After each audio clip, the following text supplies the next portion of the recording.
আপনারা দেখেছেন United states of আমেরিকাতে এই যে কয়েকদিন ধরে অগ্নিগিরি থেকে আগুন উৎপন্ন শুরু হয়েছে, আগুনে পুড়ে পুরো শহর, ক্যালিফোর্নিয়া, লস অ্যাঞ্জেলস, হলিউড, সব বিশাল বিশাল দামি দামি শহরগুলো পুড়ে ছারখার হয়ে যাচ্ছে। ক্ষমতা কার?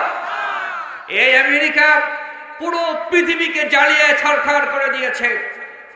ইরাককে ধ্বংস করেছে, লিবিয়াকে ধ্বংস করেছে, প্যালেস্টাইনকে মাটির সাথে মিশিয়ে দিয়েছে, লেবাননকেও ধ্বংস করতে যাচ্ছে। তামাম পৃথিবীতে আগুন জ্বালিয়ে ছারখার করে দিচ্ছে। ওদের কাছে পৃথিবীর সব শক্তিধর অস্ত্র আছে, কেউ ওদের দিকে অস্ত্র ত্যাগ করার সাহস আছে নাকি? আল্লাহ বলছে বেশি বাইর না, ঠিক কিনা বলে? আল্লাহ বান্দাকে ছাড় দেয় কিন্তু ছেড়ে দেয় না, কথা বলেন ঠিক কিনা? সে প্রমাণ আপনারা পেয়েছেন না? প্রমাণ কি আর দেওয়ার দরকার আছে? এমনিকে তামাম পৃথিবীটাকে জ্বালিয়ে মারছে, তাদের দিকে অস্ত্র ত্যাগ করার শক্তি কারো নাই, কারো সাহস নাই। পারমাণবিক বোমা মেরে উড়িয়ে দিবে। আল্লাহ বললে এখন পারলে আমার ক্ষমতা সামলাও। এই আমেরিকা প্যালেস্টাইনকে ধ্বংস করার জন্য 22,000 লাখ কোটি ডলার দিয়েছেন ইসরায়েলকে, যাও প্যালেস্টাইনকে ধ্বংস করে দাও। আর এক সপ্তাহের আগুন দিয়া আল্লাহ 100 লাখ কোটি ডলারের বেশি সম্পদ নষ্ট করে দিয়েছে। আল্লাহু আকবার। হলিউড পৃথিবীর সব থেকে লাক্সারিয়াস সিটি, ওইখানে বড় বড় বাঘা বাঘা যারা সেলিব্রিটি আছে পৃথিবীর, ওটাকে বলা হয় একটা জাহান্নাম, পাপের রাজ্য। পৃথিবীতে এমন কোনো হেন পাপ নাই যেই পাপ ওই শহরে হয় না। ওই শহরের মানুষ রাতে ঘুমায় না, ওই শহরের মানুষের শরীরে কাপড় থাকে। শত শত কোটি টাকার প্যালেস, বাড়িঘর পুরো ছারখার হয়ে গেছে। এখন কারো শক্তি নাই, তাদের এত সামরিক শক্তি আছে, এত বলয় আছে, আগুন নিভাবার সাধ্য কারো নাই। তারা কেমনে প্রাণ বাঁচাবে? চাচা আপন প্রাণ বাঁচা, শুধু প্রাণ বাঁচাতে দৌড়ায়, কথা বলুন ঠিক কিনা? এই শক্তি দেখেও মানুষ বিশ্বাস করতে চায়। এজন্য ক্ষমতা একজনের, তিনি কে? আরো জোরে বলুন কে? ওই আগুনের দিকে আপনারা যারা দেখছেন, আগুনটা দেখলে একটু মনে হয় না পৃথিবীর আগুনটা যদি এরকম হয় তাহলে জাহান্নামের আগুনটা কেমন হবে বাবাজি? কম নাকি বেশি? ওই দিন জাহান্নাম শুধু কিয়ামতের মাঠের দিকে দৌড়াবে। পৃথিবীর লোকেরা তারা পাগল পাড়া হয়ে ছুটবে, হায় রে কার কাছে যাবে, কার কাছে গেলে পরে সাহায্য পাবে? কেউ সাহায্যকারী নাই। লোকেরা এবার দলে দলে বিভক্ত হবে, দল পাকাবে। এক দল হয়ে বলবে, হায় রে পৃথিবীতে আমরা পাপ করছিলাম কেন? وَبَرَزُوا لِلَّهِ جَمِيعًا فَقَالَ الضُّعَفَاءُ لِلَّذِينَ اسْتَكْبَرُوا। সূরা ইব্রাহিমের মধ্যে আল্লাহ সেই কথা বর্ণনা করেছেন। কিয়ামতের দিন মানুষের কেমন অবস্থা হবে, কিয়ামতের দিন কি অবস্থা হবে, মানুষ কেমনে পাগল পাড়া হয়ে দৌড়াবে। আপনাদেরকে একটু কোরআন থেকে আমি দেখায় দেয়, দেখতে রাজি আছেন কিনা? আল্লাহ সুবহানাহু ওয়া তাআলা এই যে কোরআনে সূরা ইব্রাহিমের মধ্যে স্পষ্ট করে সেই ঘটনা বর্ণনা করছে, মানুষের অবস্থা কেমনে হবে। فقال الضعفاء للذين استكبروا إنا كنا لكم تبعا فهل أنتم مغنون عنا من عذاب الله من شيء। পাগল পাড়া হয়ে লোকেরা বলবে, হায় রে অপরাধ করছিলাম কেন, মানুষের উপরে জুলুম করছিলাম কেন, আরেকজনের মাথায় বাড়ি দিছিলাম কেন, হাঙ্গামা দাঙ্গামা করছিলাম কেন। সবাই মিলে বলবে, আমরা তো ওই নেতাকে অনুসরণ করেছিলাম, ওই নেতার পিছে ঘুরছিলাম, চলো নেতার কথায় আজকে এত কিছু করছি, আজকে চলো নেতার কাছে যাই, দেখে নেতা আমাকে একটু বাঁচায় কিনা। লোকেরা সব মিলে নেতাকে ধরবে, ও লিডার, তোমাকে দেখে তোমার পরামর্শে কাজ করেছিলাম, তোমার পরামর্শে মানুষকে হত্যা করেছিলাম, তোমার পরামর্শে জালিয়াতি করেছিলাম, দুর্নীতি করেছিলাম, মানুষের পকেটে টাকা ছিনিয়ে নিয়ে আসছিলাম, আজকে বিপদগ্রস্ত হয়ে গেছি, জাহান্নাম ছাড়া উপায় নেই, এখন আমাদেরকে বাঁচাও। ওই দিন নেতার বাঁচাবার কোনো শক্তি আছে নাকি? আরো জয় বলেন, আছে নাকি?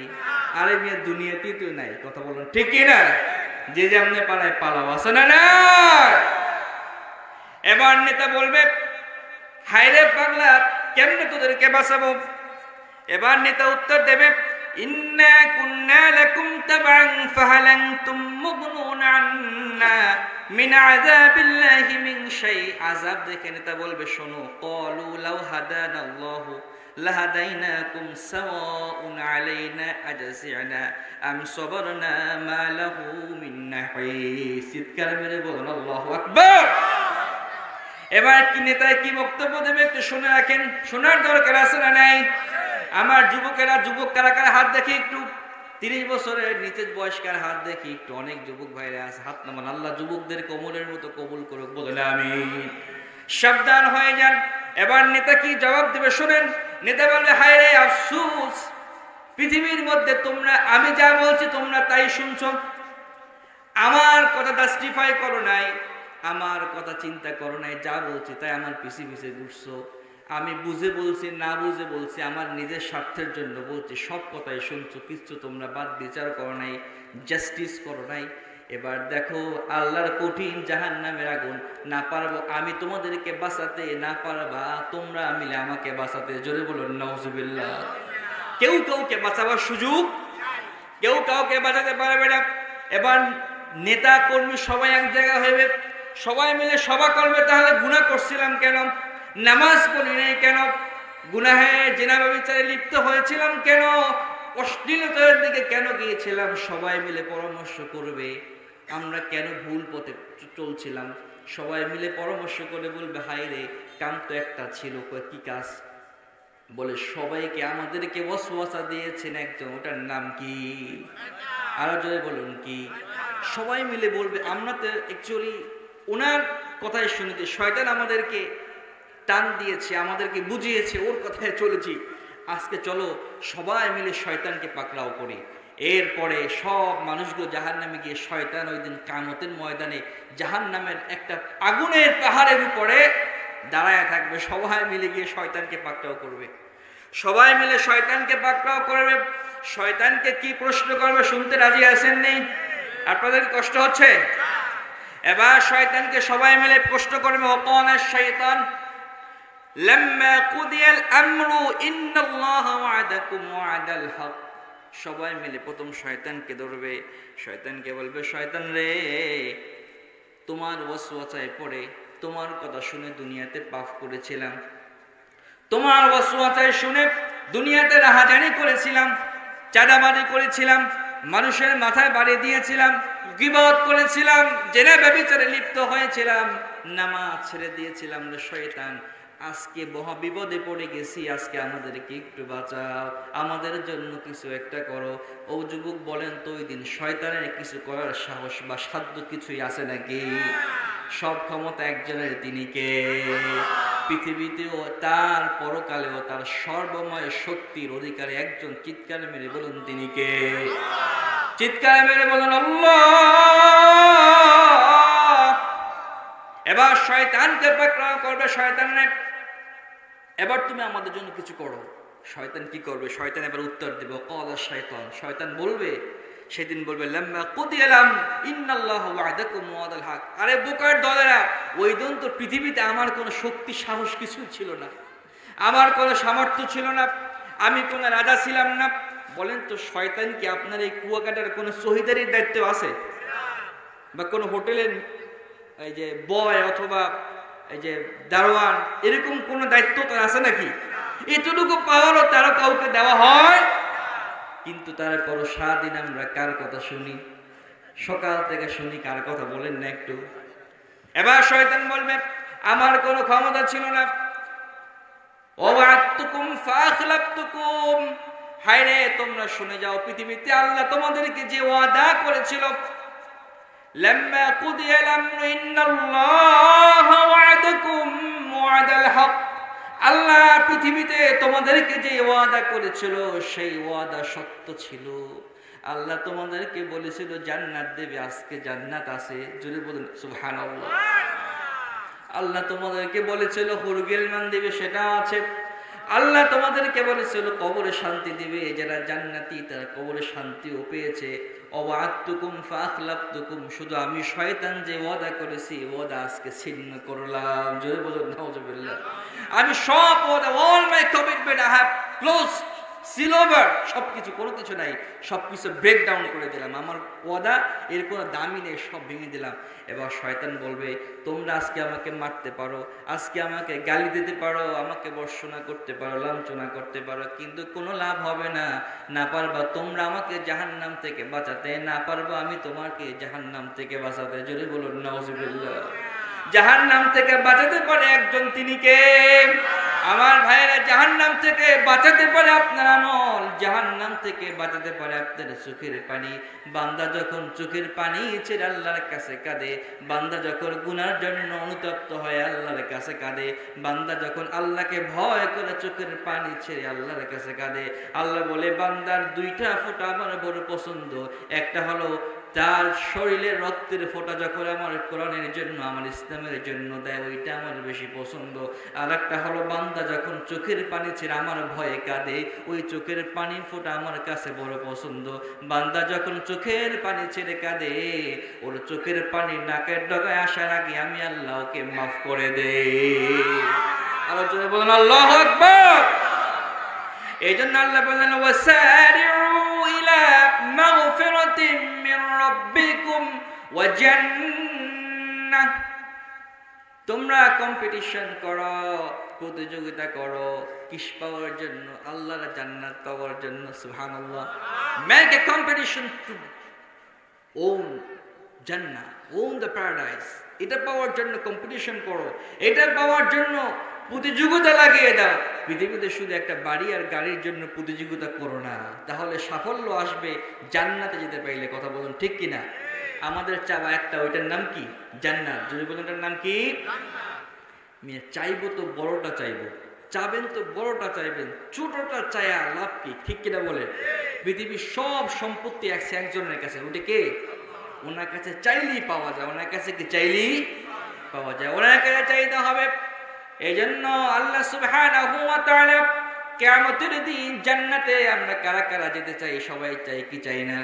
আরো জোরে বলুন, চাই কি চাই না? মাহফিল শেষ করে দোয়া করে যাবো, রাজি আছে তো ইনশাআল্লাহ? কেউ উঠবো না, আমরা জান্নাতে যাব। জান্নাতে অবস্থা হবে কিয়ামতের দিন, পৃথিবীতে মৃত্যু আছে, জান্নাতে কোনো মৃত্যু নাই। মৃত্যু নাই। কিয়ামত যখন সংঘটিত হবে, জান্নাত এবং জাহান্নামের মাঝখানে আরাফ নামক জায়গায় মৃত্যু নামক যে বস্তুটা আছে, এটাকে জিবরাইল আর আজরাইল মিলে জবেহ করে দিবে। মৃত্যু নাই, নো ডেথ। কেউ জীবনে একবারে মৃত্যুর স্বাদ ভোগ করবেন, এরপরে কোনো মৃত্যু নেই, সবকিছু নেই। ওইখানে প্রত্যেকটা জিনিসের হিসাব হবে। আমরা এখানে যেটা বসে আছি, এই সব কিছু সবগুলো রেকর্ড হচ্ছে। কথা বলুন ঠিক কিনা? আমাদের কাজগুলো রেকর্ড হচ্ছে কি হচ্ছে না? আমাদের প্রত্যেকটা জিনিস রেকর্ড হচ্ছে। কিয়ামতের দিন আল্লাহ সুবহানাহু ওয়া তাআলা প্রত্যেকের হাতে একটা কিতাব ধরায়া দিবে। আল্লাহ বলবেন ইকরা কিতাবাক কাফা বিনাফসিকাল ইয়াউমা আলাইকা হাসিবা। আরো জোরে বলুন আল্লাহু আকবার। আল্লাহ ইকরা কিতাবাক, রিড ইউর বুক, পড়, তুই তোর বইটা পড়। Today you are the best judgement, you can জাজ ইয়োরসেলফ। তুমি তোমার বইটা পড়ো আর বিচার করো। What should we do with you? তোমার সাথে কি করা উচিত, তোমার বিচারটা তুমি নিজেই করো। সুবহানাল্লাহ বলে। সূরা বনী ইসরাঈল আল্লাহ বলেন ইকরা কিতাবাক, একটা বই দিবেন, বলবেন পড়ো। প্রত্যেকের হাতে, আপনার হাতে, আমার হাতে, প্রত্যেকের হাতে দিবে। সুবহানাল্লাহ বলে। আল্লাহ বলেন সুবহানাল্লাহ। আল্লাহ সেটা পারে কি পারে না? আল্লাহ বলেন সম্ভব কি সম্ভব না? আল্লাহ বলেন বইটা পড়ো। মানুষে আল্লাহ এটার মধ্যে কি আছে, কি আছে আল্লাহ এই বইটার মধ্যে? সূরাত বনী ইসরাঈল। এবার মানুষ বইটা খুলবে। আমি যেমন কোরআন খুলে পৃষ্ঠা উল্টালাম, সবাই এখানে কোরআন তার বইটা খুলে পৃষ্ঠা উল্টাবে, পৃষ্ঠা উল্টাতে থাকবে, একের পর এক পৃষ্ঠা উল্টাবে। পৃষ্ঠা উল্টাতে উল্টাতে চোখগুলো ছানা বড় হয়ে যাবে। মানুষ চিৎকার মেরে উঠবে, মালি হাযাল কিতাব, আল্লাহু আকবার। আল্লাহ, what is surprising book this is. কি এক আজীব বুক আপনি আল্লাহ আমাকে ধরায় দিলেন। এটা কেমন বুক, কেমন একটা বই? আল্লাহ বলবেন কেন, কি হয়েছে? এটার মধ্যে আশ্চর্য কি দেখলাম? এবার বান্দা উত্তর দিবে, আব্দুর রহমান, আব্দুল খলিল সবাই উত্তর দিবে, লা ইউগাদিরু সগীরাতাও ওয়ালা কাবীরা। আল্লাহ এটা এই জন্য আশ্চর্য, জীবনে সগীরা গুনাহ করেছি, কবিরা গুনাহ করেছি, ছোট গুনাহ করেছি, বড় গুনাহ করেছি, যা কিছু করেছি সব কিছু তো বইয়ের মধ্যে লেখা আছে। আল্লাহু আকবার। আল্লাহ কিছু তো বাদ নাই, সব কিছুতে আছে। কিভাবে সম্ভব? জীবনে প্রত্যেকটা জিনিস এখানে লেখা। মালি হাযাল কিতাব, আল্লাহ কেমন কিতাব দিলেন? এরকম আশ্চর্য কিতাব তো জীবনে কখনো দেখি নাই, এরকম আজীব কিতাব তো কোনোদিন চোখে পড়ে নাই। আল্লাহ বলবেন ওয়ালা ইয়াজলিমু রাব্বুকা আহাদা। আল্লাহু আকবার। আজকের দিনে কারো প্রতি জুলুম করা হবে না, আজকের দিনে কারো প্রতি অবিচার করা হবে না। পৃথিবীর মানুষের আদালতে জুলুম থাকতে পারে, পৃথিবীর মানুষের আদালতে ভুল বিচার হতে পারে, আনজাস্টিস হতে পারে। পৃথিবীর আদালতে আনজাস্টিস আছে না নাই? কম নাকি বেশি? আল্লাহ আদালতে কোন আনজাস্টিস? ওই দিন সব কিছু সত্য বিচার করবেন একজন, তিনি কে? মানুষ বুঝতে চায় না, কথা বলো ঠিক কিনা? আল্লাহ এত স্পষ্ট করে দেখায় দেয়, তারপরও বুঝতে চায়। আমার ভাইরা, এবার বান্দা বলবে আল্লাহ এটা তো আমি করি নাই, এই গুনাহগুলো তো আমি করি নাই, আল্লাহ কেন লেখা হয়েছে? কে লেখছে এটা? আল্লাহ বলবে আমি তো নিজে লেখি নাই, আমি লেখার জন্য লোক ফিট করে দিয়েছিলাম। লেখার জন্য দুইজন লোক আছে না নাই? আরো জোরে বলুন, আছে না নাই? শুধু আমার সাথে আছে আর স্টাইলে যারা আছে ওনাদের সাথে আছে, আপনাদের সাথে নাই? সবার সাথে আছে নাকি? পিছনে যারা আছেন আপনাদের সাথে আছে নাকি? এবার বলো কিরামান কাতিবিনা ইয়ালামুনা মা তাফআলুন।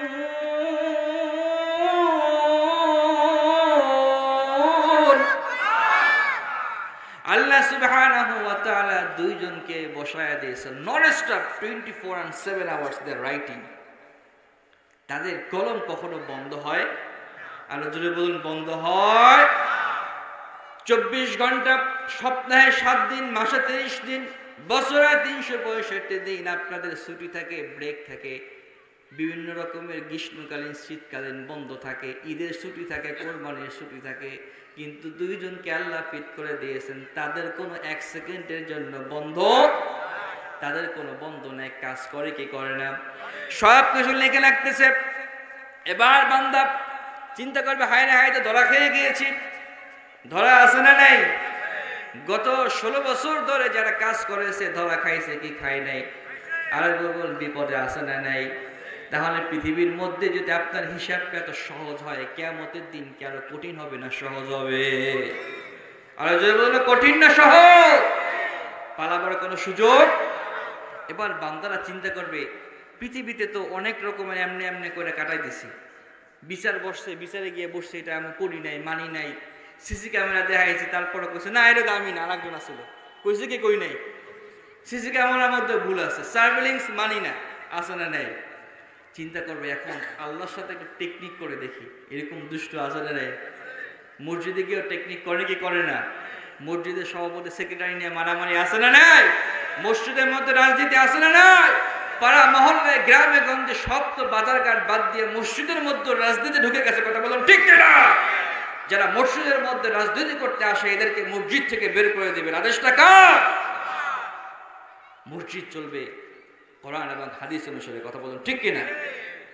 আমার ভাইরা এবার বলবে আল্লাহ এই কাজটা আমি করি নাই, কি করি নাই? আল্লাহ বলবে তুই কর না, তাহলে করছে কে? বলে আল্লাহ জানি না, আপনার ফেরেশতারা অথবা ভুল লিখছে, তারা অথবা না দেখে লিখে ফেলছে, ইচ্ছা মতো লিখছে। ফেরেশতাদের কোনো খায়া কাজ আসেনি আপনার আমার নামে মিথ্যা লাগবে? কোনো কাজ আছে নাকি? তারা কোনো ঘুষ ঠুস খায় নাকি? তাদের কোনো চাঁদাবাজি আছে নাকি? কোনো কিছু দরকার? আল্লাহ বলবেন তাহলে তুমি করো না, কি করছে? বলছে আল্লাহ আমি জানি না, যে করছে করছে। আল্লাহ বলবেন ঠিক আছে, এখন আমি যদি তোমাকে প্রুফ দিতে পারি, প্রমাণ দিতে পারি, তাহলে কি তুমি মানবে যে তুমি করছো? ও চিন্তা করবে হায় রে আল্লাহ এত প্রমাণ করতে পারবে, আমি তো করি নাই বলছি। বলবে আল্লাহ আপনি প্রমাণ দেখান, যদি প্রমাণ দেখাতে পারেন তাহলে আমি মানবো যেটা আমি করছি। আল্লাহ বলবেন ঠিক আছে, এবং প্রমাণ দেখাচ্ছি। আল্লাহ কোরআনে বলছেন প্রমাণ কেমনে দেবে? আল্লাহ জানিয়ে দিয়েছে বান্দা যখন এই কথা বলবে ওয়াকুল্লা ইনসানিন আলজামনাহু তায়রাহু ফি উনুকিহি, এই যে উনুক আছে না নাই, সবার গলার মধ্যে হাত দান আছে না নাই, পুরুষ যারা সবার এখানে একটা হাড্ডির মতো আছে না নাই, ফি উনুকিহি ওয়া নুখরিজু লাহু ইয়াউমাল কিয়ামাতি কিতাবান ইয়ালকাহু মানশুরা। জোরে বলুন আল্লাহু আকবার। এইটা কিন্তু জানাতো কোনো হাড্ডি না, এটার মধ্যে আল্লাহ একটা মেমোরি বসায় দিয়েছে। আল্লাহু আকবার। এই মোবাইলটার মধ্যে একটা মেমোরি আছে না নাই, এটার মধ্যে একটা র্যাম আছে, একটা রোম আছে, একটা হার্ড ডিস্ক আছে, একটা কম্পিউটারের মধ্যে আছে না নাই। এই র্যামটার মধ্যে যা কিছু মোবাইলে ঢুকাবো সব কিছু ওইটার মধ্যে সেভ হয়, ঠিক কিনা বলেন? আল্লাহ সুবহান, এটা তো আবিষ্কার হয়েছে এই মাত্র 100 বছর আগে বা তার উপরে কয়েক বছর আগে, 20 বছর বা 30 বছর আগে। আল্লাহ কোটি কোটি বছর আগে আদম থেকে শুরু করে প্রত্যেকটা মানুষের গলার মধ্যে মেমোরি কার্ড ঢুকাই দিয়েছে। আল্লাহু আকবার। আল্লাহ বলবে তোর গলার মধ্যে অনুক, তোর গলার মধ্যে আমি একটা মেমোরি কার্ড ঝুলাই দিছি, তুই জীবনে যা করছো জন্মের পর থেকে মৃত্যু পর্যন্ত সব কিছু মেমোরির মধ্যে আছে। আল্লাহু আকবার। আল্লাহ ফেরেশতাকে বলল যাও ওই মেমোরি থেকে একটা প্রিন্ট দাও, একটা প্রিন্ট কপি বের করো আর বের করে ওকে ধরায় দাও। এবার ফেরেশতা একটা প্রিন্ট কপি বের করবে। আমি চাইলে প্রিন্ট কপি বের করতে পারি না, শুধু গুগলে সার্চ করলে হয়ে যায়, অটো প্রিন্ট হয়ে যায়, ক্লিক করার মাত্র প্রিন্ট সব বের হয়ে যায়, ঠিক না? আমি যদি পারি, আল্লাহ পারবে কি পারবে না? এটাকে বিশ্বাস হয়? মুরব্বীদের একটু কষ্ট হতে পারে, কিন্তু তরুণদের তো বোঝা অনেক সহজ, ঠিক না? এরা artificial intelligence, state of art technology সম্পর্কে তাদের অনেক বেশি ধারণা আছে, ঠিক কিনা বলেন? এবার ফেরেশতা একটা প্রিন্ট কপি বের করবে। কোন জায়গা থেকে? গলার কণ্ঠনালী থেকে, অনুপ থেকে প্রিন্ট কপি বের করবে। এবার বান্দাকে বলবে এই দেখ প্রিন্ট কপি, এবার মিলা। এবার এটা দিলাম, এবার বইয়ের সাথে মিলা। বান্দা এরকম করে তাকাইবে, একবার প্রিন্ট কপি দেখবে, আর একবার তার আমল নামা দেখবে। হায় রে হায়, দাড়ি কমা সহ সব কিছু মিলে যাবে। আরেকটু আসতে বলে, আরো আসতে বলে। এবার আমার ভাইরা, বান্দা কিছু দুষ্ট লোক তো পৃথিবীতে আছে, জমি তার নামে রেকর্ড নাই, পর্সা নাই, কিছু নাই, গত 20 বছর ধরে ঠেইলে খাইছে ভাইয়ের জমি। এরপরে সাল্লিশি বসছে, সাল্লিশিরা বলছে না তোমার তো জমির দাগের মধ্যেও নাই, তোমার দলিলেও নাই, কোনো জায়গায় নাই, জমি তো তোমার ভাইয়ের, এখন দিয়ে দাও। সে কাগজও মানে না, দলিলও মানে না, চেয়ারম্যান সাহেবরা মানে না, নেতাও মানে না, বলছো না এটা খাইছে, এটা আমার। এরকম লোক আছে না নাই? আমি আপনাদের এলাকা সম্পর্কে জানি না, আমার এলাকায় আমি নিজ চোখে একজনকে দেখছিলাম, এই জন্য বললাম, কথা ঠিক কিনা বলে? ও চিন্তা করবে পৃথিবীতে কই আসছে, এখন একটু চেষ্টা করে দেখি। এবার বলবে আল্লাহ এটার মধ্যে সম্ভবত কোনো গন্ডগোল আছে, কোনো ঝামেলা আছে, আপনার কাছে আরো কোনো প্রুফ আছে কিনা? আল্লাহ বলল ওয়েট,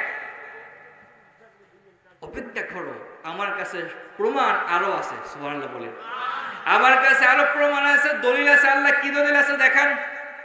এরপর আল্লাহ বলবে তোর কণ্ঠনালীর মধ্যে তো প্রিন্ট কপি দিলাম, মানো না, এখন দেখ তোর দেহের মধ্যে আমি আরো একটা মেমোরি কার্ড ঢুকায় রাখছি। বলছে আল্লাহ কই এটা? এই পিছনের দিকে যখন আসবেন, শীত ধারার নিচে, আপনার পিছনের শীত ধারাগুলো আছে না, ব্যাকবোন, এই ব্যাকবোনের নিচে ঠিক কোমরের উপরে ট্রায়াঙ্গেল আকৃতির একটা হাড্ডি আছে, ওটাকে আরবিতে বলা হয় আজবুজ্জার, ওইটা যেটাকে ইংলিশে বলা হয় কক্সিস। এই আজবুজ্জানাব অথবা কক্সিস, এটা এমন একটা হাড্ডি, হিন্দুরা দেখবেন পুড়ে, তাদেরকে পুড়ে ফেলা হয়, সব কিছু পুড়ে ছাই হয়ে যায়, একটা হাড্ডি পড়ে না। ওইটা কি? আজবুজ্জানাব। ওই হাড্ডিটা আগুনে পড়তে পারে না, মাটিতেও ওটা খায় না, ওইটা সারা জীবন মাটিতেও খেতে পারে না, আগুনেও পড়তে পারে না। এরকম শক্তিশালী একটা হাড় আমাদের শরীরে দিয়েছে, ওইটার মালিককে? আল্লাহ বলে তোর পিছনে যে আজবুজ্জানাব কক্সিস দিয়েছে, ওইটার মধ্যে আমি আরেকটা মেমোরি ঢুকাইয়া রাখছিলাম। সুবহানাল্লাহ। ওটা এখন ওইটার মধ্যে তো সবকিছু লেখা আছে, ওইটা বাইর করো। ফেরেশতা আরেকটা প্রিন্ট কপি দাও। এবার আজবুজ্জানাব থেকে, কক্সিস থেকে আরেকটা প্রিন্ট কপি, আগে গেছে একটা, এবার 2 নম্বর নাকি, এটা মিলা। এবার 2 নম্বরটাও মিলাই দেখবে, হুবাহু যা লেখা আছে কিতাবের মধ্যে সব লেখা। সুবহানাল্লাহ। এবারও বান্দা গরিবসি করে, এবারও বান্দা বলে আল্লাহ এখন আমার সন্দেহ আছে। এবার আল্লাহ বলবে বান্দারে আর কি প্রমাণ দিলে পরে তুই মানবি যে এটা তুই করছো? বলে আল্লাহ আপনার কাছে যদি আরো কোনো প্রমাণ থাকে ওইটা আপনি আমাকে দেখান। আল্লাহ বলবেন আল্লাহ তোর কণ্ঠনালীর মধ্যে প্রমাণ দেখালাম, মানতে চাও না। তোর ব্যাকবোনের মধ্যে হাড় থেকে আমি তোর সব আমলনামা বের করে দিলাম, এখনো মানতে চাও না। এখন যদি তোর হাত বা অঙ্গ প্রত্যঙ্গ সাক্ষী দেয় তাহলে মানবিনি। এবার বান্দা চিন্তা করবে এটা কি সম্ভব? This is possible? আমার হাত কথা বলবে, আমার মুখ কথা বলবে, আমার পা কথা বলবে, এটা কি সম্ভব? এটা কি পৃথিবীতে কখনো হয়েছে? বান্দা বলবে আল্লাহ মানবো, এবার রাজি হয়েছি, এবার আমার পছন্দ হয়েছে, যদি আপনি দেখাতে পারেন তাহলে মেনে নেব। জোরে বলেন আল্লাহু আকবার। এবার আল্লাহ বলবেন আল-ইয়াওমা নাখতিমু আলা আফওয়াহিহিম ওয়া তুকাল্লিমুনা আইদিহিম ওয়া তারজুলু আনফুসাহুম। সূরা ইয়াসিনের মধ্যে আয়াতটা আছে না নাই? সূরা ইয়াসিন মুখস্থ আছে কার কার একটু দেখি তো। সূরা ইয়াসিন আমরা তেলাওয়াত করি, কে কে একটু দেখি তো। এক মুবিন মুখস্থ আছে কার কার একটু দেখি, এক মুবিন। সকলে বলেন আল্লাহুম্মা আমিন। সূরা ইয়াসিনটা হচ্ছে কোরআনের সবথেকে চমৎকার একটা সূরা, সুবহানাল্লাহ।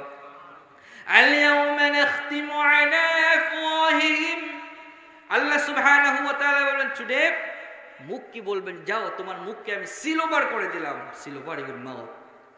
এবার তোমার হাত, your hands will speak, your tongue will speak, your eyes will speak, your ear will speak. The day of judgement. আপনার শরীরের এভরিথিং, প্রত্যেকটা পার্টস ওই দিন আল্লাহর কাছে সাক্ষ্য দেবে আপনার বিরুদ্ধে। জোরে বলুন আল্লাহু আকবার। এবার আল্লাহ মুখকে বলবেন মাউথ, মুখকে সিল ওভার করে দেওয়া হবে। এবার মুখ কথা বলতে পারবে না। এবার আল্লাহ বলবে তোমার হাত তোমার বিরুদ্ধে সাক্ষ্য দিবে, পা ওই দিন আমাদের বিরুদ্ধে সাক্ষ্য দিবে। এবার হাত বলবে আল্লাহ গো, পৃথিবীতে আমার হাত দ্বারা মানুষের উপরে অত্যাচার করা হয়েছিল। পা বলবে আল্লাহ আমাকে দিয়ে হেঁটে হেঁটে গুনাহের দিকে গিয়েছিল, আল্লাহ আমাকে দ্বারা জেনাবে বিচার করেছিল। চোখ বলবে আল্লাহ আমাকে দিয়ে বাজে জিনিস দেখেছিল। কান বলবে আল্লাহ আমাকে দিয়ে গান শুনেছে, বাজে কথা শুনেছে, অশ্লীল কথা শুনেছে, আমাকে দিয়ে অপরাধ করিয়েছে। পৃথিবীতে আমি চাই না, তারপর আমাকে দিয়ে করিয়েছে। আর পৃথিবীতে আমার কোনো শক্তি ছিল না, আজকে আপনার কাছে বিচার দিলাম, আল্লাহ আপনি বিচার করে। ওই দিন বান্দার কাছে আর কোন উপায় থাকবে? আর যদি কোন উপায় থাকবে? বান্দা এবং আটকায় যাবে। বান্দা কি হবে?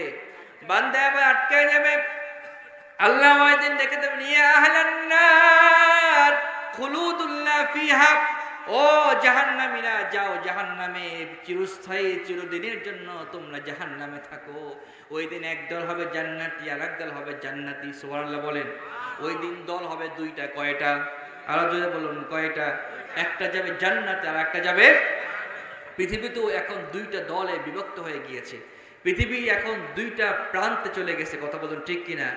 একটি দল কাজ করে কোরআনের পক্ষে, একটি দল কাজ করে ইসলামের পক্ষে, আরেকটি দল কাজ করে ইসলামের বিপক্ষে।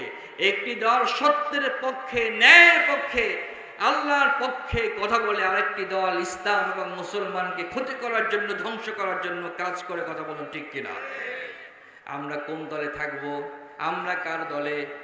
আরো জোরে বলুন কার দলে? কে মৃত্যু পর্যন্ত একজনের দলে থাকতে চাই, তিনি কে? ওই দলে থাকলে লাভ নাকি লাস? এবার যারা আল্লাহর দলে থাকবেন, যারা গুনাহ জীবন শেষ করে দিবেন, আজকে যারা তওবা করে বাড়ি ফিরে যাবেন, জীবনে আল্লাহর কখনো গুনাহ করব না, আল্লাহর দলে যারা যোগ দিবেন, আল্লাহ ওই দিন তাদেরকে একটা বাড়ি দিব। ওই বাড়িটার নাম হচ্ছে জান্নাতুল ফিরদাউস। সুবহানাল্লাহ। আল্লাহ ওই দিন দেখে বলবেন ইয়া আহলাল জান্নাহ খুলুদুল্লাহ ফিহা, এবার জান্নাতীরা জান্নাতে ঢুকে যাও, আর জান্নাতের মধ্যে চিরস্থায়ী থাকো। জান্নাতের মধ্যে কোনো মৃত্যু, কোনো মরণ নেই। জান্নাতের মধ্যে কোনো কি নাই? কোনো মরণ নেই। শান্তি আর শান্তি। সুবহানাল্লাহ। জান্নাতি তাজরি মিন তাহতিহাল আনহার। আল্লাহু আকবার। এমন জান্নাত দিবে যেই জান্নাতের নিচ দিয়ে আবার ঝর্ণা প্রবাহিত হবে। সুবহানাল্লাহ। আর জান্নাতের একবার যখন জান্নাতে ঢুকবে, জীবনে কখনো আর জান্নাত থেকে বের হতে হবে না। সুবহানাল্লাহ। ঢুকতে দেরি, আর কখনো বের হতে হবে? খালিদিনা ফিহা আবাদা, never ever will come back from the paradise. কখনো এখান থেকে ফিরতে হবে? জান্নাতীরা জান্নাতের মধ্যে ঢুকবে। আল্লাহ সুবহানাহু ওয়া তাআলা জান্নাতীকে জান্নাতে পাঠাবে, অনন্তকাল জান্নাতের মধ্যে থাকবে। বছরের পর বছর পরে আল্লাহ একদিন ডেকে বলবে সালামুন আলাইকুম। আল্লাহু আকবার। জান্নাতীদেরকে আল্লাহ একটা সালাম দিবে। সুবহানাল্লাহ। কোরআনের মধ্যে এই কথাটা আছে না নাই? তাহিয়াতুহুম ইয়াওমা ইয়ালকানাহু সালাম।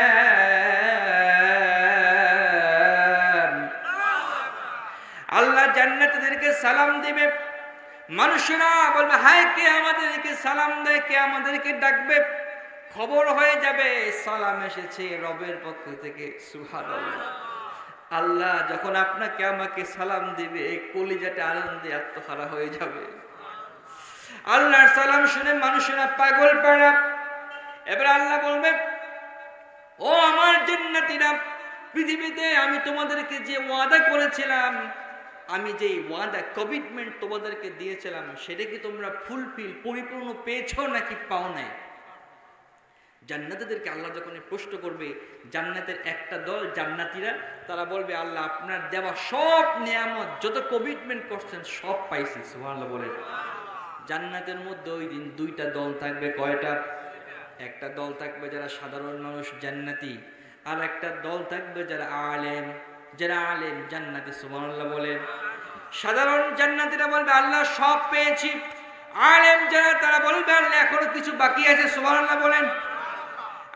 আলেমদেরকে পৃথিবীতেও লাগে, কিয়ামত পর্যন্ত জান্নাতেও দরকার আছে না? না। আলেমদেরকে প্রত্যেকটা জায়গায় জায়গায় আলেমদেরকে এই জাতির প্রয়োজন আছে। কথা বলুন ঠিক কিনা? পাড়া মহল্লার মসজিদ থেকে শুরু করে আপনার সংসার থেকে শুরু করে জাতীয় পর্যায় পর্যন্ত পুরো রাষ্ট্রীয় নেতৃত্বে আলেমদের দরকার আছে না? না।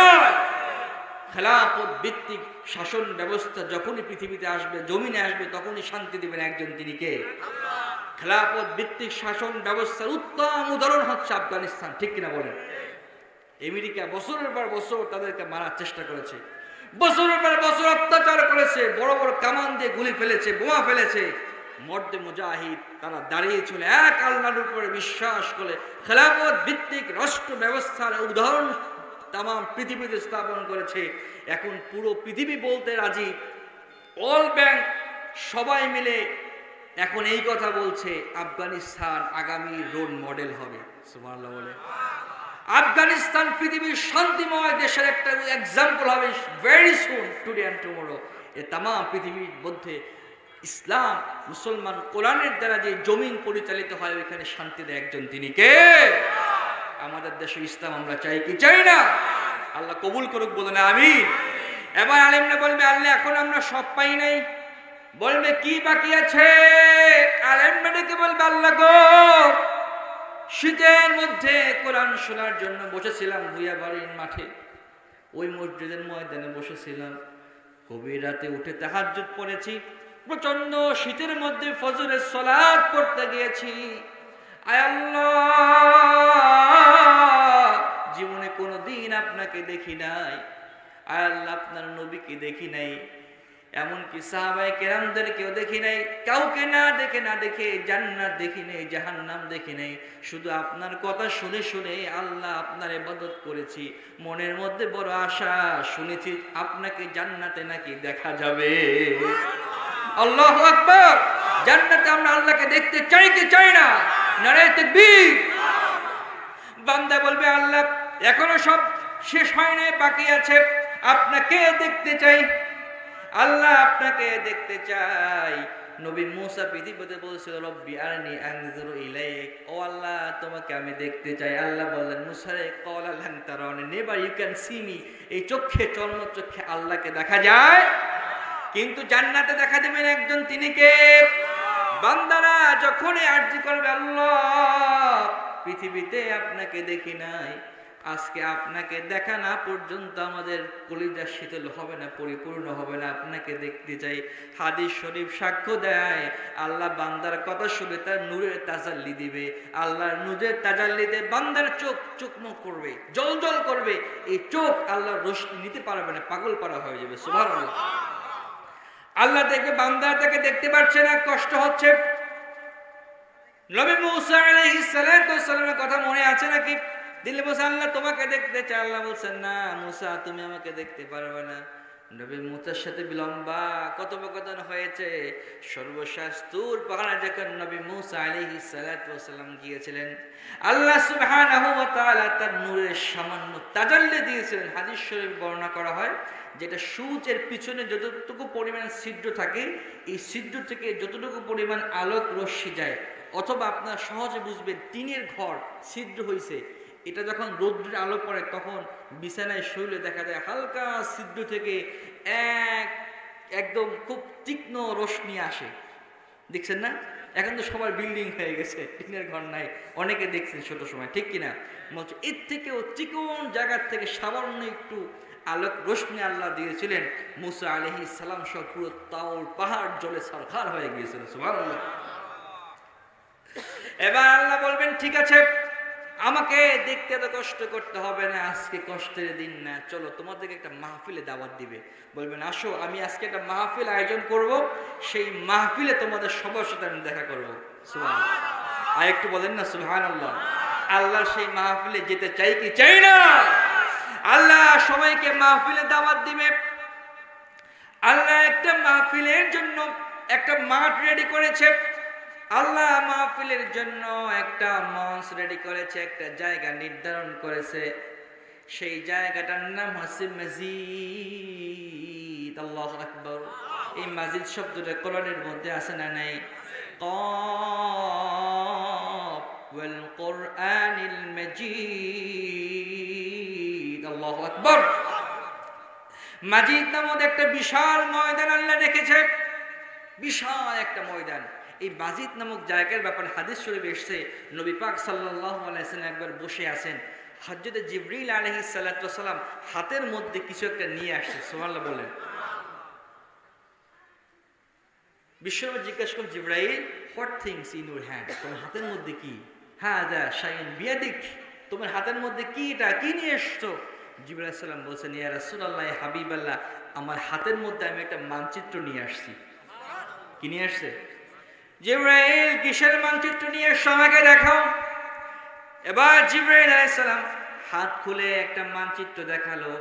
নবী সাল্লাল্লাহু আলাইহি ওয়াসাল্লাম বলে, ওই মানচিত্রটা ছিল মসজিদ নামক যে মাঠের মধ্যে মাহফিল আল্লাহ করবেন, ওই মাহফিলের পুরো মাঠটার একটা মানচিত্র জিবরাইল নবীকে দেখায় দিয়েছে। বলেন, ইয়া রাসূলুল্লাহ, ইয়া হাবিবাল্লাহ, এটা একটা মাহফিলের মাঠ, এইখানে আল্লাহ একটা মাহফিল করবে, ওই মাহফিলের মধ্যে আপনাকেও দাওয়াত করা হবে। জোরে বলুন সুবহানাল্লাহ। হাদিস শরীফ এসেছে, জিবরাইল আলাইহিস সালাম তাকে যখন আল্লাহ সৃষ্টি করছে, জিবরাইল আলাইহিস সালামকে আল্লাহ এক নয় দুই নয় 600 ডানা দিয়েছিল। কয়টা? আর একটু জোরে বলেন, কয়টা? 600 ডানা দিয়েছে। 600 উইংস, তার 600 ডানা। জিবরাইল আলাইহিস সালামের তার কাজ হচ্ছে, তার অ্যাসাইনমেন্ট ছিল, তিনি সিদরাতুল মুনতাহার সাথে কান লাগাইয়া আল্লাহর কথাগুলো শুনতো আর পৃথিবীর নবীদেরকে সেই ওহী নামক মেসেজগুলো পৌঁছায় দিত। সুবহানাল্লাহ। জিবরাইল আলাইহিস সালামকে আল্লাহ 600 দানা দিয়েছিল। হাদিস শরীফে পাওয়া যায়, তা সিদরাতুল মুনতাহা থেকে শুরু করে সাত আসমান ভেদ করে পৃথিবীতে আসতে মাত্র তার 2টা ডানা, তিনি একটা ঝামটা মারার সাথে সাথে পৃথিবীতে চলে আসতো। মাত্র 2টা ডানা তার ব্যবহার হইতো, আর বাকি সবগুলো রিজার্ভ। একদিন সিজদায় পড়ে কাঁদে জিবরাইল, সিজদায় পড়ে কাঁদে, রব্বে কারীম, ও জিবরাইল কাঁদো কেন? কি দরকার তোমার? কি চাই? আল্লাহ গো, আপনি আমাকে এক নয় দুই নয় 600 ডানা দিয়েছেন, আমার একটু মনে চাই আমি এই 600 ডানার শক্তিটা একটু পরীক্ষা করতে চাই। সুবহানাল্লাহ। শক্তি পরীক্ষার দরকার আছে না নাই? আর জয় বলুন, আছে না নাই? এখন কয়েকদিন পর পর রাশিয়া শক্তি পরীক্ষা করে, ওই দিক থেকে আবার আমেরিকা শক্তি পরীক্ষা করে, এবং কিছুদিন পর পর আর ইরানও আবার শক্তি পরীক্ষা করে। বলছে আমাদেরকে ভয় দেখায় না, আমরাও কিন্তু পারমাণবিক বানায় ফেলছি। কথা বলুন ঠিক কিনা? আগামীর বিশ্ব, ইসলামের বিশ্ব, মুসলমানের বিশ্ব, কথা বলুন ঠিক কিনা? সেই বাতাস পৃথিবীতে আজকে বইতে শুরু করেছে। বলুন আলহামদুলিল্লাহ। সবাই কয়েকদিন পর পর শক্তি পরীক্ষা করে দেখায়, আমাদের পকেটেও কিন্তু আছে, আমাদের কাছেও কি আছে। ইসরায়েল যেই আমেরিকা শক্তিতে মদত পুষ্ট হয়ে পুরো একটা উপত্যকাকে ভেঙে ফেলছে। আমি গত কয়েকদিন আগে নিউজে দেখে মনে হয় যেন পুরো একটা ভূমি যেখানে একটা মাত্র বিল্ডিং এর ছাদ দেয় সব ভেঙে চুরে মাটির সাথে মিশিয়ে দিয়েছে। কিভাবে সম্ভব একটা জাতিকে এভাবে ধ্বংস করার? তাম পৃথিবীর সব বুদ্ধিজীবীরা চুপ করে আছে, কারো এখন মায়া কান্না হয় না। কথা বলুন ঠিক কিনা? আল্লাহ বলেন সাবধান, আমি ধরি না, ধরলে কিন্তু শরীফ ইসরায়েলের অচিরেই পতন আসতেছে ইনশাআল্লাহ। প্রত্যেকটা রক্তের ফোঁটার জবাব একদিন আল্লাহর কাছে দিতে হবে। কথা বলুন ঠিক কিনা? আমার ভাইরা, বাইতুল মুকাদ্দাস এই জায়গাটা সব থেকে একটি দামি জায়গা, উর্বর জায়গা। সুবহানাল্লাহ বলেন। এই জায়গাতে পৃথিবীর যত আম্বিয়া আলাইহিস সালাতু ওয়াস সালাম এসেছেন, প্রত্যেক নবীর পায়ের ধুলো এই জায়গাটা লেগেছে। সুবহানাল্লাহ। কারণ শেষ জমানার জন্য, শেষ জমানায় যে যুদ্ধটা হবে এটার জন্য এই জায়গাটা খুব বেশি দামি, খুব বেশি দামি এই জায়গাটা। কারণ এই জায়গাটাকে আল্লাহ এইরকম বরকত দিয়ে বানিয়েছে। আবার এই জমিনের মধ্যে ওইরকম ইমানওয়ালা হামাস তৈরি করে দিয়েছে। সুবহানাল্লাহ। কেউকে দেখে না, কোনো মানুষ নাই, কোনো প্রাণী নাই, নির্জন। হুট করে কোন জায়গা থেকে কি আসে ওরা পাগল হয়ে যায়। আল্লাহু আকবার। মনে হয় যেন ঐশ্বরিক সেই সাহায্য আসতেছে। হযরত ওমর বর্ণনা করে, আমি যুদ্ধের ময়দানে ছিলাম, হাদিস থেকে শুনিয়ে দেয়, হযরত ওমর রাদিয়াল্লাহু তাআলা বলেন আমার সাথে মাত্র ৮,০০০ সৈন্য ছিল। কয় হাজার? আর ওইদিকে রোমানদের সাথে ১,০০,০০০ সৈন্য, অস্ত্রে শস্ত্রে সুসজ্জিত, যারা আমাদের সাথে যুদ্ধ করে আসছে। তারা চতুর্দিক থেকে আমাদের মাত্র ৮,০০০ মানুষ ঘিরে ফেলছে। আমি চতুর্দিকে তাকায় দেখে শুধু রোমান সৈন্য আর সৈন্য। আমি ভাবলাম আজকে বোধহয় এখানেই শহীদ হব, এখানে বোধহয় এই মাটি আমার জন্য বরাদ্দ আছে, এখান থেকে আবার যাওয়ার মনে হয় কোনো সুযোগ। হযরত ওমর রাদিয়াল্লাহু তাআলা তিনি চিন্তা করলেন এখান থেকে বোধহয় পালাবার কোনো আর পথ নাই, এখনই শহীদ হয়ে যাব, শাহাদাতের তামান্না করছে। হযরত ওমর বর্ণনা করেন হায়াতুস সাহাবা খোলেন, এটার মধ্যে এখনো পাবেন হায়াতুস সাহাবার মধ্যে লিখেছে হযরত ওমর রাদিয়াল্লাহু তাআলা তিনি চিন্তা করলেন আজকে আর বাঁচার উপায়। তিনি বলেন আমি পাশে তাকিয়ে দেখি একজন আল্লাহ রাসূলের সাহাবী, তার শরীরের মধ্যে কোনো পোশাক নাই, কাপড় নাই। তাকায় দেখলাম পেটের মধ্যে কোনো খাবার নাই, ক্ষুধায় পেটের চামড়া লেগে গিয়েছে পেট হাড়ের সাথে, রুগ্ন শুকনো দেখতে মনে হয়। হাতের মধ্যে কোনো অস্ত্র নাই, তরবারি নেই, খঞ্জর নাই, একটা মাত্র পুরনো তরবারি রাখার মতো কোনো জায়গা নাই, একটা রশি দিয়ে মাজার সাথে বেঁধে রেখেছে। আমি নিচের দিকে তাকায় দেখি পায়ের মধ্যে জুতাও নাই। কিন্তু হঠাৎ করে তাকায় দেখলাম আল্লাহ রাসূল সাহাবী আসমানের দিকে তাকালো, আসমানের দিকে তাকায় বলে ইয়া রব্বা মুহাম্মদ, ও মুহাম্মদের রব, উনসুর আলাইক, তোমার কি এখনো সময় হয় নাই মুহাম্মদের উম্মতদেরকে তুমি সাহায্য করবা? সুবহানাল্লাহ। আমি ওই লোকটাকে দেখলাম, তিনি বলতেছে ও রব তোমার এখনো সময় হয় নাই আমাদের সাহায্য করার। আমি দেখতে দেখতে মুহূর্তের মধ্যে শুনলাম আসমান থেকে আওয়াজ আসছে আবশিরি ইয়া উম্মতে মুহাম্মদ, ও উম্মতে মুহাম্মদের সুসংবাদ নাও, তোমাদের জন্য সুসংবাদ, নুসরা আলাইক, তোমাদের জন্য সাহায্য আসছে। আমি শুনতে দেরি আসমানের দিকে তাকায় দেখি আসমান আসমান ফেটে গিয়েছে, আসমান থেকে সাদা ঘোড়া বের হয়েছে, ঘোড়ার পিঠে সাদা পোশাক পরা, শরীরের মধ্যে যুদ্ধের পোশাক পরে, হাতে এক হাতে তরবারি, অন্য হাতে খঞ্জর নিয়ে লাখ লাখ সৈন্য আসমান থেকে বের হচ্ছে। আল্লাহু আকবার। আমি দেখতে দেরি মুহূর্তের মধ্যে এক হাকের সাথে দেখি জমিনে ছড়িয়ে পড়েছে। মুহূর্তের মধ্যে তাকায় দেখি রোমানদের লাখ লাখ সৈন্য পালাতে শুরু করেছে। আমি দেখতে দেখতে মুহূর্তের মধ্যে সব পালাতে শুরু করছে। আমিও ঝান্ডা উড়ালাম, বললাম পিছু হটো, যাদেরকে পেয়েছি সবগুলোকে জাহান্নামে পাঠিয়ে দিয়েছে, বাকিগুলো পালিয়ে গিয়েছে। আমরা কয়েক ঘন্টার ব্যবধানে ওদের গনিমতের মাল আরোহণ করে সম্পদের পাহাড় তৈরি করে ফেলেছিলাম। ওই দিন সাহায্য আসছিল কার পক্ষ থেকে? সেই সাহায্য এখনো বন্ধ হয়ে যায় নাই, এখনো সেই সাহায্য বন্ধ হয়ে যায় না। হাত উঁচু করেন, ইমানি দীপ্তে বলিয়ান হতে পারলে আবার তামাম বিশ্বের ক্ষমতা আল্লাহ মুসলমানদের হাতে তুলে দেবে। কথা বলুন ঠিক না? নারায়ে তাকবীর। ইনশাআল্লাহ আমরা সেই বিজয়ের জন্য অপেক্ষা করবো। আল্লাহ কবুল করুক বলেন আমিন। আমার ভাইরা, হযরত সুলাইমান আলাইহিস সালাতু ওয়াস সালাম আল্লাহর কাছে 3টা দোয়া করেছিলেন। কয়টা? আপনাদের কষ্ট হচ্ছে? আমি কি মোনাজাত শেষ করে দিব? রাত কটা বেজেছে, আমি শেষ করে দেবো, খুব বেশি লম্বা সময় নেব। হযরত সুলাইমান আলাইহিস সালাতু ওয়াস সালাম তিনি আল্লাহর কাছে 3টা দোয়া করেছিলেন। কয়টা? আল্লাহকে বলছিলেন, আল্লাহ আমার এই 3টা তুমি দোয়া কবুল করিও।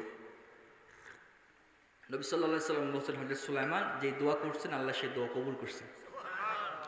হযরত সুলাইমান আলাইহিস সালাম বলছেন, আল্লাহ আমার যে বিচারটা হবে, আমি যে বিচার করব সেই বিচারটা তোমার বিচারের মতো কইরো। এটার মানে হলো, আল্লাহ তুমি যেভাবে নিষ্ঠার সাথে হক বিচার করো, আমার বিচারটাও যেন হক হয়ে থাকে। সুবহানাল্লাহ, আমার বিচারটা যেন ওইরকম কাটায় কাটায় হয়, কোনো ভুল বিচার যেন আমি না করি। আল্লাহ বলেন মঞ্জুর। আর একটা দোয়া করেন, আল্লাহ এই যে বাইতুল মুকাদ্দাস, এই মসজিদ, এই মসজিদটা আমি বানাতে চাই। হযরত সুলাইমান আলাইহিস সালাম তিনি বাইতুল মুকাদ্দাস বানিয়েছিলেন। সহিহ বর্ণনা হচ্ছে পৃথিবীর শুরু থেকে এটা হচ্ছে দ্বিতীয় কাবা।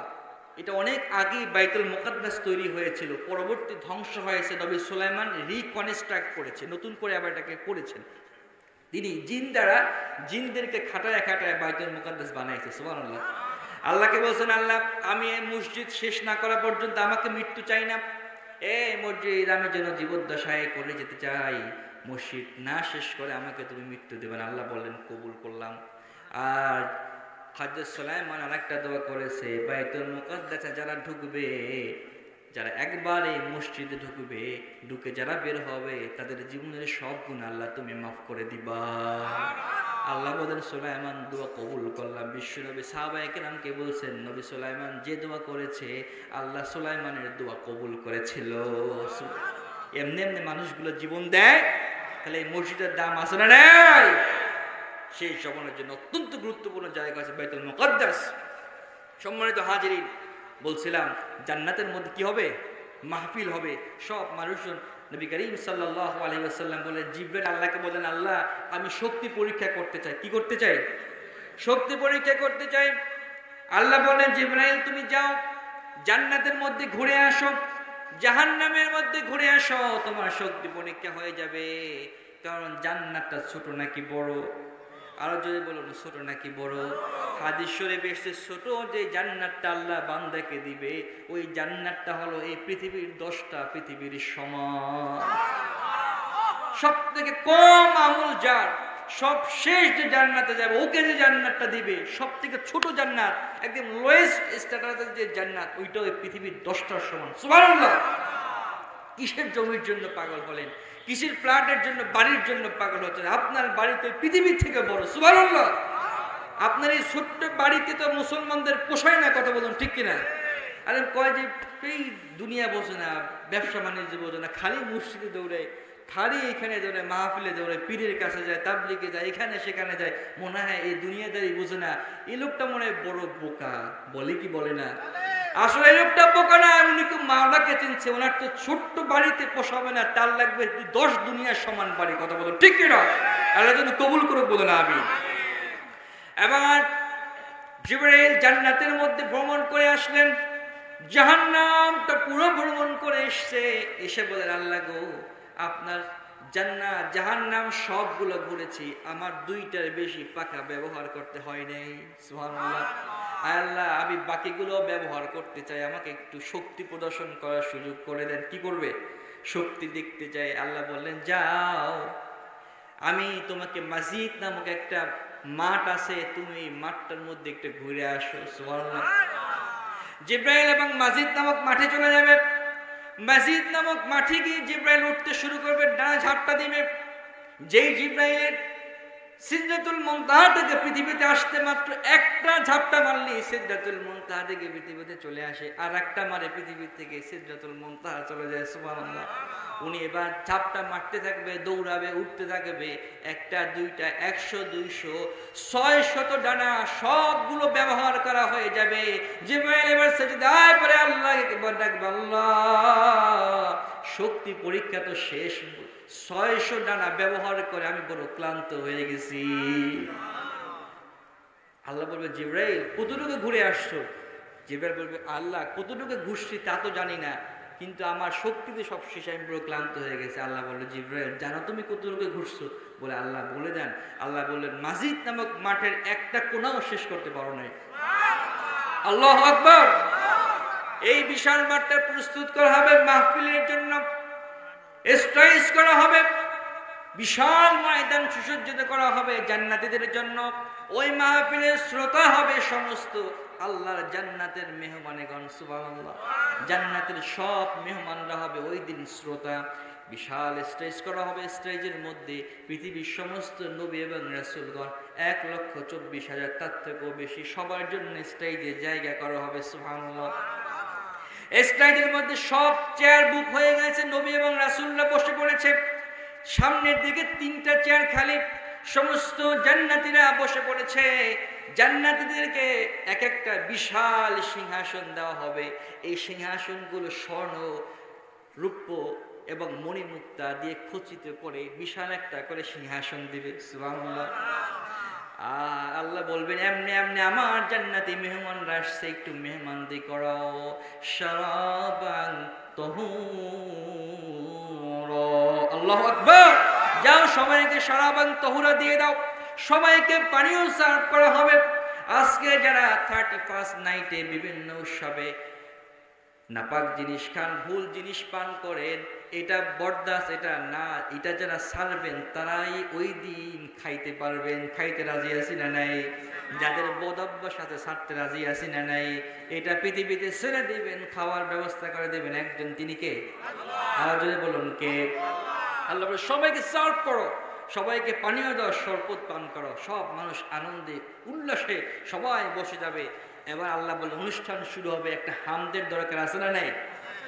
অনুষ্ঠানের মধ্যে মিকাইলকে ডাকবো, মিকাইল কোথায়? হামদ পাঠ করো। মিকাইল আলাইহিস সালাতু ওয়াস সালাম হামদ পাঠ করবেন, আল্লাহর প্রশংসার গান গাইবেন, গজল পাঠ করবেন। এবার যে 3টা চেয়ার খালি ছিল, একটা ছিল বিশেষ অতিথি, স্পেশাল গেস্ট, আর একটা হচ্ছে চিফ গেস্ট, প্রধান অতিথি, আর একটা হচ্ছে সভাপতি, সুবহানাল্লাহ বলেন। 3 জনের 3টা চেয়ার খালি। ওই দিন স্পেশাল গেস্ট যিনি থাকবেন, বিশেষ মেহমান যিনি থাকবেন, তিনি হচ্ছেন নবী দাউদ আলাইহিস সালাতু ওয়াস সালাম। নবী দাউদ কোথায়? দাউদ আলাইহিস সালাতু ওয়াস সালাম ওইখানে এসে বসবেন। সব জান্নাতীরা তাকায় থাকবেন, হায় রে দাউদের কত সৌভাগ্য, দাউদ নবীর কত সৌভাগ্য, আজকে আল্লাহর মাহফিলের বিশেষ মেহমান হয়েছে, বিশেষ মেহমান নবী দাউদ হয়েছেন। তাহলে প্রধান অতিথি কে হবেন? প্রধান অতিথি কে হবেন? ওই দিন আল্লাহর বিশাল মাহফিলের যিনি প্রধান অতিথি হবেন, তিনি হলেন বিশ্ব সভার সভাপতি সাইয়্যিদুল মুরসালিন, রাহমাতুল লিল আলামিন, ওয়াখতান নবুওয়া, শাহিন শাহে রিসালা, নবী মুহাম্মদুর রাসূলুল্লাহ। জয় বলুন আল্লাহু আকবার। বিশ্ব নবী সাল্লাল্লাহু আলাইহি ওয়াসাল্লাম ওই দিন প্রধান অতিথি, আল্লাহু আকবার। সভাপতিত্ব করবেন কে? আল্লাহ ওই দিন সভাপতিত্ব করবেন, সভাপতির আসনে বসে যাবেন। আল্লাহকে দেখে মানুষের কলিজাটা ঠান্ডা হয়ে যাবে। আল্লাহ সুবহানাহু ওয়া তাআলা বলেন, দাউদ রে, তোমাকে আজকে বিশেষ অতিথি বানিয়েছি, আজকে তুমি বিশেষ অতিথির ভাষণ দাও। তোমার উপরে পৃথিবীতে যে কিতাব দিয়েছিলাম, যেই জাব্বুর কিতাব দিয়েছিলাম, যে কিতাব তোমাকে দিয়েছে, ওই কিতাব এখন আর পাঠ করলে চলবে না। দাউদ আলাইহিস সালাতু ওয়াস সালাম তার কণ্ঠ আল্লাহ এত সুন্দর দিয়েছিল, তিনি যখন জাব্বুর কিতাব তেলাওয়াত করত, তার তেলাওয়াত যখন করত, আসমানের পাখিগুলো উড়ে যাইত, পাখিগুলো ওড়া বন্ধ করে দাউদ আলাইহিস সালাতু ওয়াস সালামের চতুর্দিকে বসে পড়ত। বনের পশুগুলো, সব শ্রেণীর পশু পাখিগুলো সবগুলো এক জায়গায় এসে দাউদ আলাইহিস সালাতু ওয়াস সালামের কণ্ঠের তেলাওয়াত শুনতো। নদীর কিনারায় বসে যখন তেলাওয়াত করত, সাগর থেকে, নদী থেকে সব মাছগুলো পাড়ে এসে সব মাছগুলো তেলাওয়াত শোনার জন্য পাগল পাড়া হয়ে যেত। দাউদ আলাইহিস সালাতু ওয়াস সালাম তাকে বলবেন, আজকে তুমি কোরআন তেলাওয়াত করো। আল্লাহু আকবার। আল্লাহ, আমি তো কোরআন জানি না। আল্লাহ শুধু কোন বলে ফায়াকুন হয়ে যায়, সুবহানাল্লাহ। আল্লাহ বলে, দাউদ তুমি কোরআন তেলাওয়াত করো। ওই দিন দাউদ আলাইহিস সালাতু ওয়াস সালাম মুহূর্তের মধ্যে কোরআনে হাফেজ হয়ে যাবেন। শক্তিটা কার? আল্লাহ সুবহানাহু ওয়া তাআলার আদেশে দাউদ আলাইহিস সালাতু ওয়াস সালাম পবিত্র কোরআন মাজিদের সূরাতুল মুলক তেলাওয়াত করবে, সুবহানাল্লাহ। তাবারাকাল্লাযী বিয়াদিহিল মুলকু ওয়া হুয়া আলা কুল্লি শাইইন কাদির। সূরা মুলক দাউদ আলাইহিস সালাতু ওয়াস সালাম তিলাওয়াত করে শুরু করবে। নবী দাউদ আলাইহিস সালাতু ওয়াস সালাম তিলাওয়াত করবে, মানুষগুলো পাগল পাড়ার মতো চাতক পাখির মতো তাকিয়ে থাকবে, তেলাওয়াত শুনতেছে। বছরের পর বছর চলে যায়। হাদিস শরীফে বর্ণনা পাওয়া যায় 40 বছর পর্যন্ত দাউদ আলাইহিস সালাতু ওয়াস সালাম তেলাওয়াত করবে।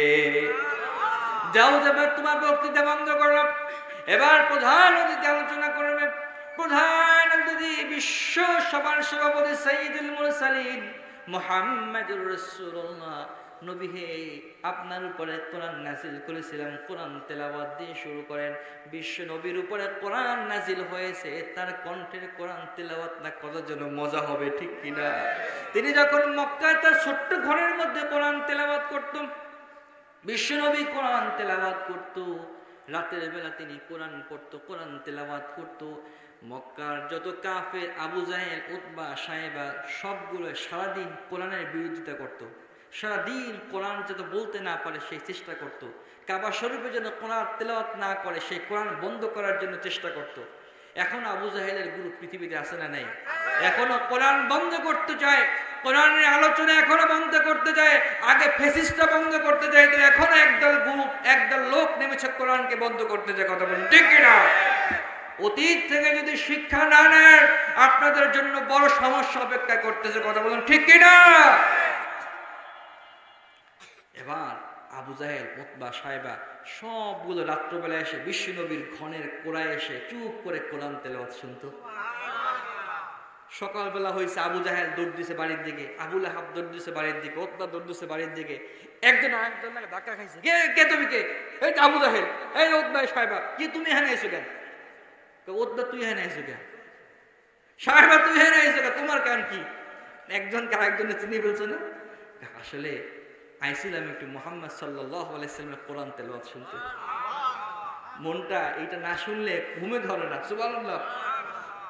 এবার বলতে ঠিক আছে, আজকে ওয়াদা করো, কালকে থেকে কেউ আসবো না। আমরা লিডার, আমরাই যদি এই কাম করি, আমরা সারাদিন বলি যে মুহাম্মদ সব মিথ্যা কথা বলে। তিনি কি মিথ্যা কথা বলছেন না সত্য বলছেন?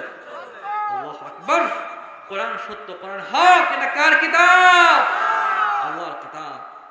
এবার বলছো তোমরা কমিটমেন্ট করো, আগামীকালকে কেউ আসবে না। সবাই বলতে সংক্ষিপ্ত করছি যে না, কেউ আসবে না।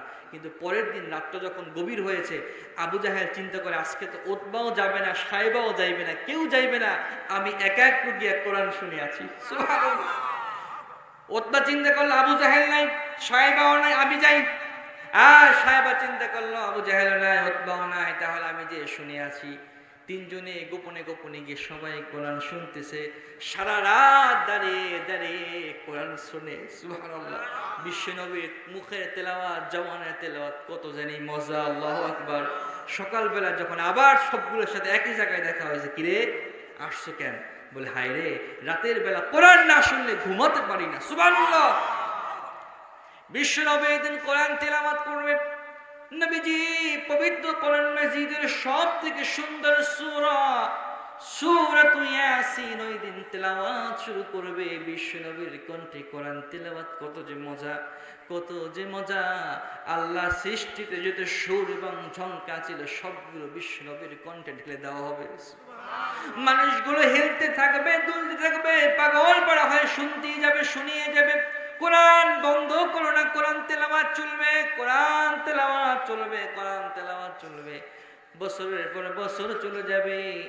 হাদিসে বর্ণনা পাওয়া যায় 500 বছর অতিবাহিত হয়ে যাবে। মানুষের হুঁশ নেই, জ্ঞান নেই, কোরআন তেলাওয়াত শুনিয়ে যাচ্ছে। 500 বছর পর্যন্ত বিশ্বনবী তেলাওয়াত করবে, সবাই শুনে যাবে। এরপরে আল্লাহ সুবহানাহু ওয়া তাআলা তার নিজের কণ্ঠে কোরআন তেলাওয়াত করবে। আর রহমান,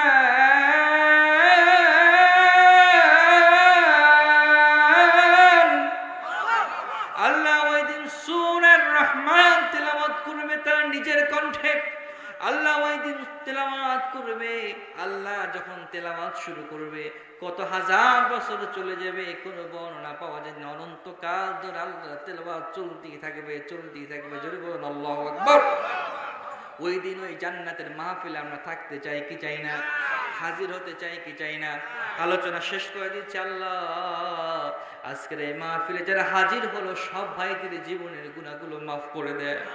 যেই জান্নাতের গল্প আজকে শুনলাম, যেই মা বোনেরা ঘরের মধ্যে বসে এখনো ঘুমায়নি কোরআনের আলোচনা শুনে, সবাইকে ওই মাহফিল উপস্থিত থাকার তুমি তৌফিক দিয়া দাও। আরো জোরে বলুন আমিন, আরো জোরে বলুন আমিন। সম্মানিত হাজিরিন, আমরা এখন তওবা করব, ইস্তিগফার করব, আল্লাহর কাছে দোয়া করব আল্লাহর জন্য আমাদের জীবনের গুনাহ মাফ করে দেব। বলুন আমিন। সকলে রাজি আছেন ইনশাআল্লাহ? সকলে সামনের দিকে আগায় বসেন। আমরা খুব বেশি রাত করব না, বেশি রাত পর্যন্ত আলোচনা এটা কোরআন সুন্নাহ সম্মত নয়। আলোচনা কম শুনবো, বেশি আমল করবো। কথা বলুন ঠিক কিনা? রাজি আছি তো সবাই ইনশাআল্লাহ? আমরা কেউ ফাঁকা জায়গা রাখবো না, সবাই একদিন সামনের দিকে এগিয়ে আসি। আমরা দোয়া করে বাড়ি যাব, আমরা নির্ঘাত ইনশাআল্লাহ। আপনারা যদি ঈমান এবং ইয়াকিন নিয়ে দোয়া করতে পারেন, মাফ করার ঘোষণা দিয়েছেন একজন, তিনি কে? আল্লাহ। আরো জোরে বলুন কে? আল্লাহ মাফ করলে আল্লাহ সুবহানাহু ওয়া তাআলা যেই বান্দার উপরে রাজি এবং খুশি হয়ে যায়, তামাম পৃথিবীর এমন কেউ নাই যে বান্দাকে বেইজ্জতি করবে, বান্দাকে ক্ষতি করবে। তামাম পৃথিবীর কারো সাধ্য আছে নাকি? আল্লাহ যদি কাউকে ধনী বানাতে চায় মিয়া সাহেব, আল্লাহ যদি কাউকে সম্মানিত বানাতে চায়, আল্লাহ যদি তাকে অগণিত সম্পদের মালিক বানাতে চায়, তামাম পৃথিবীর কারো সাধ্য নাই তাকে ঠেকাবে। কথা বলুন ঠিক কিনা? ছোট্ট একটা কথা বলে দিই, এটা হচ্ছে 149 হিজরি আব্বাসীয় খেলাফতের জমানায় পঞ্চম খলিফা বাদশাহ হারুনুর রশিদ, তিনি তখন আমিরুল মুমিনিন ছিলেন, তিনি যখন খলিফা ছিলেন, তিনি তার বাসা থেকে তার দরবারে যখন যাইতেন, প্রত্যেকদিন সকালে বাসা থেকে দরবারে যাইতেন। তার দরবারে যাওয়ার পথে তার দরজার সামনে, গেটের সামনে দুইজন ভিক্ষুক বসে থাকতেন, ডান দিকে একজন, বাম দিকে একজন। বাদশাহ হারুনুর রশিদ প্রত্যেক দিন দুইটা দুইটা করে 4টা রৌপ্য মুদ্রা, 4টা রূপার কয়েন নিয়ে যাইতেন। ডান দিকের ভিক্ষুককে 2টা, বাম দিকের ভিক্ষুককে কয়টা? 2টা। 2টা 2টা করে প্রত্যেক দিন সকালে তিনি দান করতেন। তিনি দানবীর ছিলেন, পণ্ডিত ছিলেন, বড় আলেম ছিলেন। সুবহানাল্লাহ। বাদশাহ হারুনুর রশিদ প্রত্যেক দিন দান করে সকালবেলা। একে 2টা কয়েন, একে 2টা দেয়।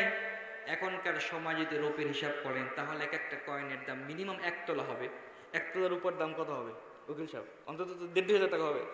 1,500 টাকা, অন্তত 3 থেকে 4,000 টাকা প্রত্যেক দিনের ইনকাম, ঠিক কিনা? 2টা রূপা বিক্রি করলে। ডান দিকে যেই ভদ্রলোক বসতেন, তিনি কয়েকদিন পর চিন্তা করলেন এই অল্প টাকা আমার হয় না, অল্প করে টাকা, দৈনিক 2টা রূপার কয়েন পাই, বেচলে সর্বোচ্চ 3 থেকে 4,000 টাকা। ওনার একটু বেশি প্রয়োজন। উনি চিন্তা করলে আমি বাদশার সাথে দেখা করব আর তার কাছে বেশি কিছু চাইবো, বলবো যে আমাকে একবারে কিছু সম্পদ দেন, আমার কিছু জরুরি কাজ আছে। তিনি এই চিন্তা করে পরের দিন সকালবেলা বাদশাহ হারুনুর রশিদ যখন তাকে টাকা পয়সা দিয়ে তাকে দান করে চলে গেছে, তিনি এবার তার পিছু নিয়েছে। ওই যে রাজ দরবারে যিনি প্রহারে ছিল তাকে বললো, ভাই আমাকে একটু ভিতরে যেতে দাও, বাদশার সাথে সাক্ষাৎ করব। বলে যাও ভিতরে যাও। ভিতরে গেছে, ভিতরে গিয়ে দেখে সিংহাসনে বাদশা নাই। ওইখানে গিয়ে বলে, বাদশাহ হারুনুর রশিদ কই? সিংহাসনে যিনি প্রহারে ছিলেন তিনি বলেন, হারুনুর রশিদ তো সিংহাসনে নাই, খলিফা হারুনুর রশিদ যাও মসজিদের কোনায় গিয়া খুঁজো।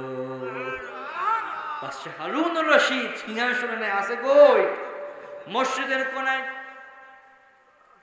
ওই ভিক্ষুক খুঁজতে খুঁজতে মসজিদে গেছে।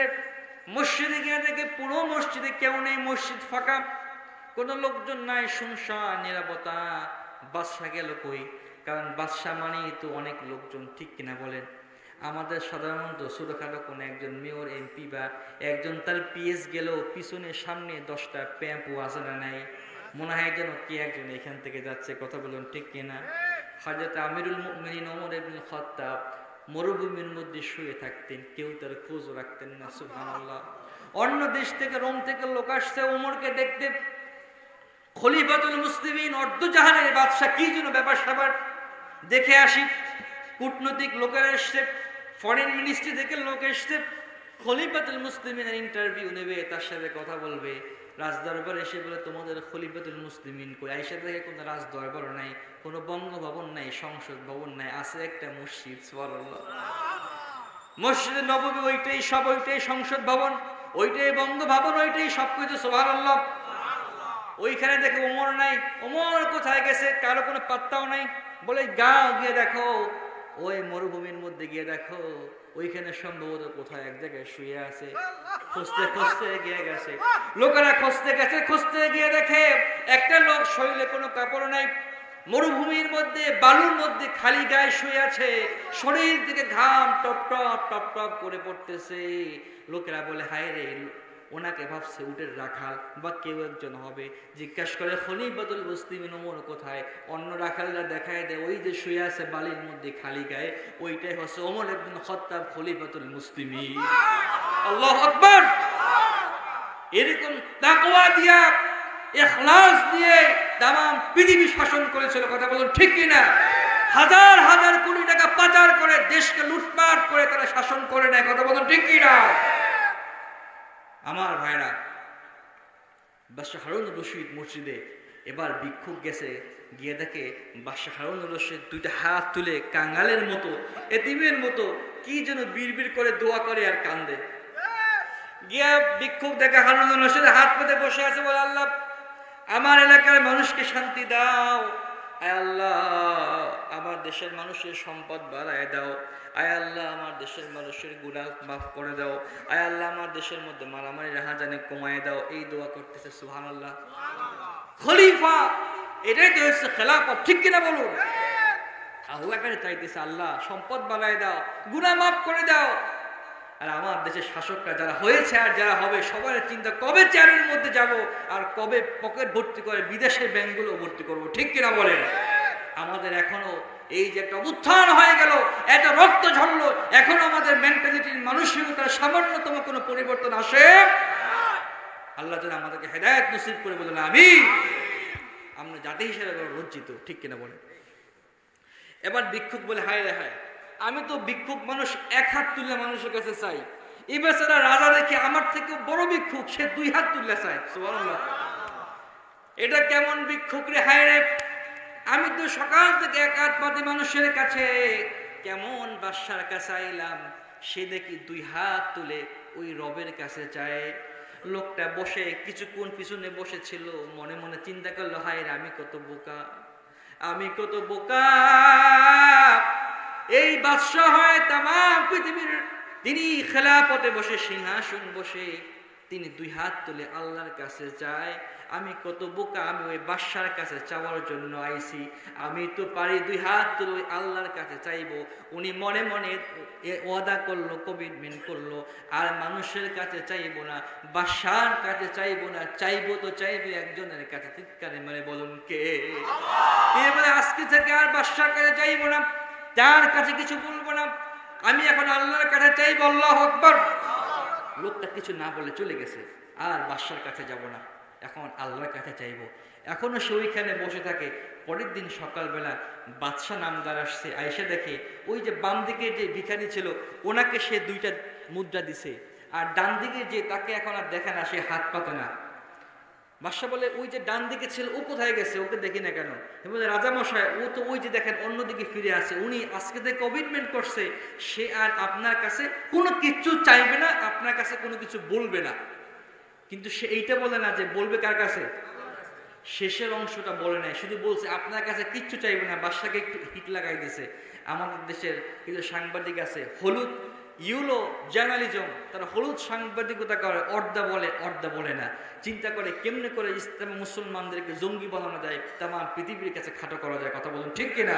এরা ইন্ডিয়ান এজেন্ডা বাস্তবায়ন করার জন্য বাংলাদেশে কাজ করে, আছে না নাই? বাংলাদেশের জন্য একদম দরদ উতলে পড়ে, বাংলাদেশে এইটা হয়েছে ওইটা হয়েছে, সব সংখ্যাগরিষ্ঠ মরে গেছে। বাংলাদেশের থেকে এত শান্তিময়, এত শান্তিতে পৃথিবীতে অন্য কোন সংখ্যাগরিষ্ঠ, অন্য কোন মাইনরিটি পার্সন পৃথিবীর অন্য কোথায় উদাহরণ নেই। কথা বলুন ঠিক কিনা? এখানে হিন্দু মুসলমান খ্রিস্টান বৌদ্ধ সকলে মিলে ভাই ভাই। কথা বলুন ঠিক কিনা?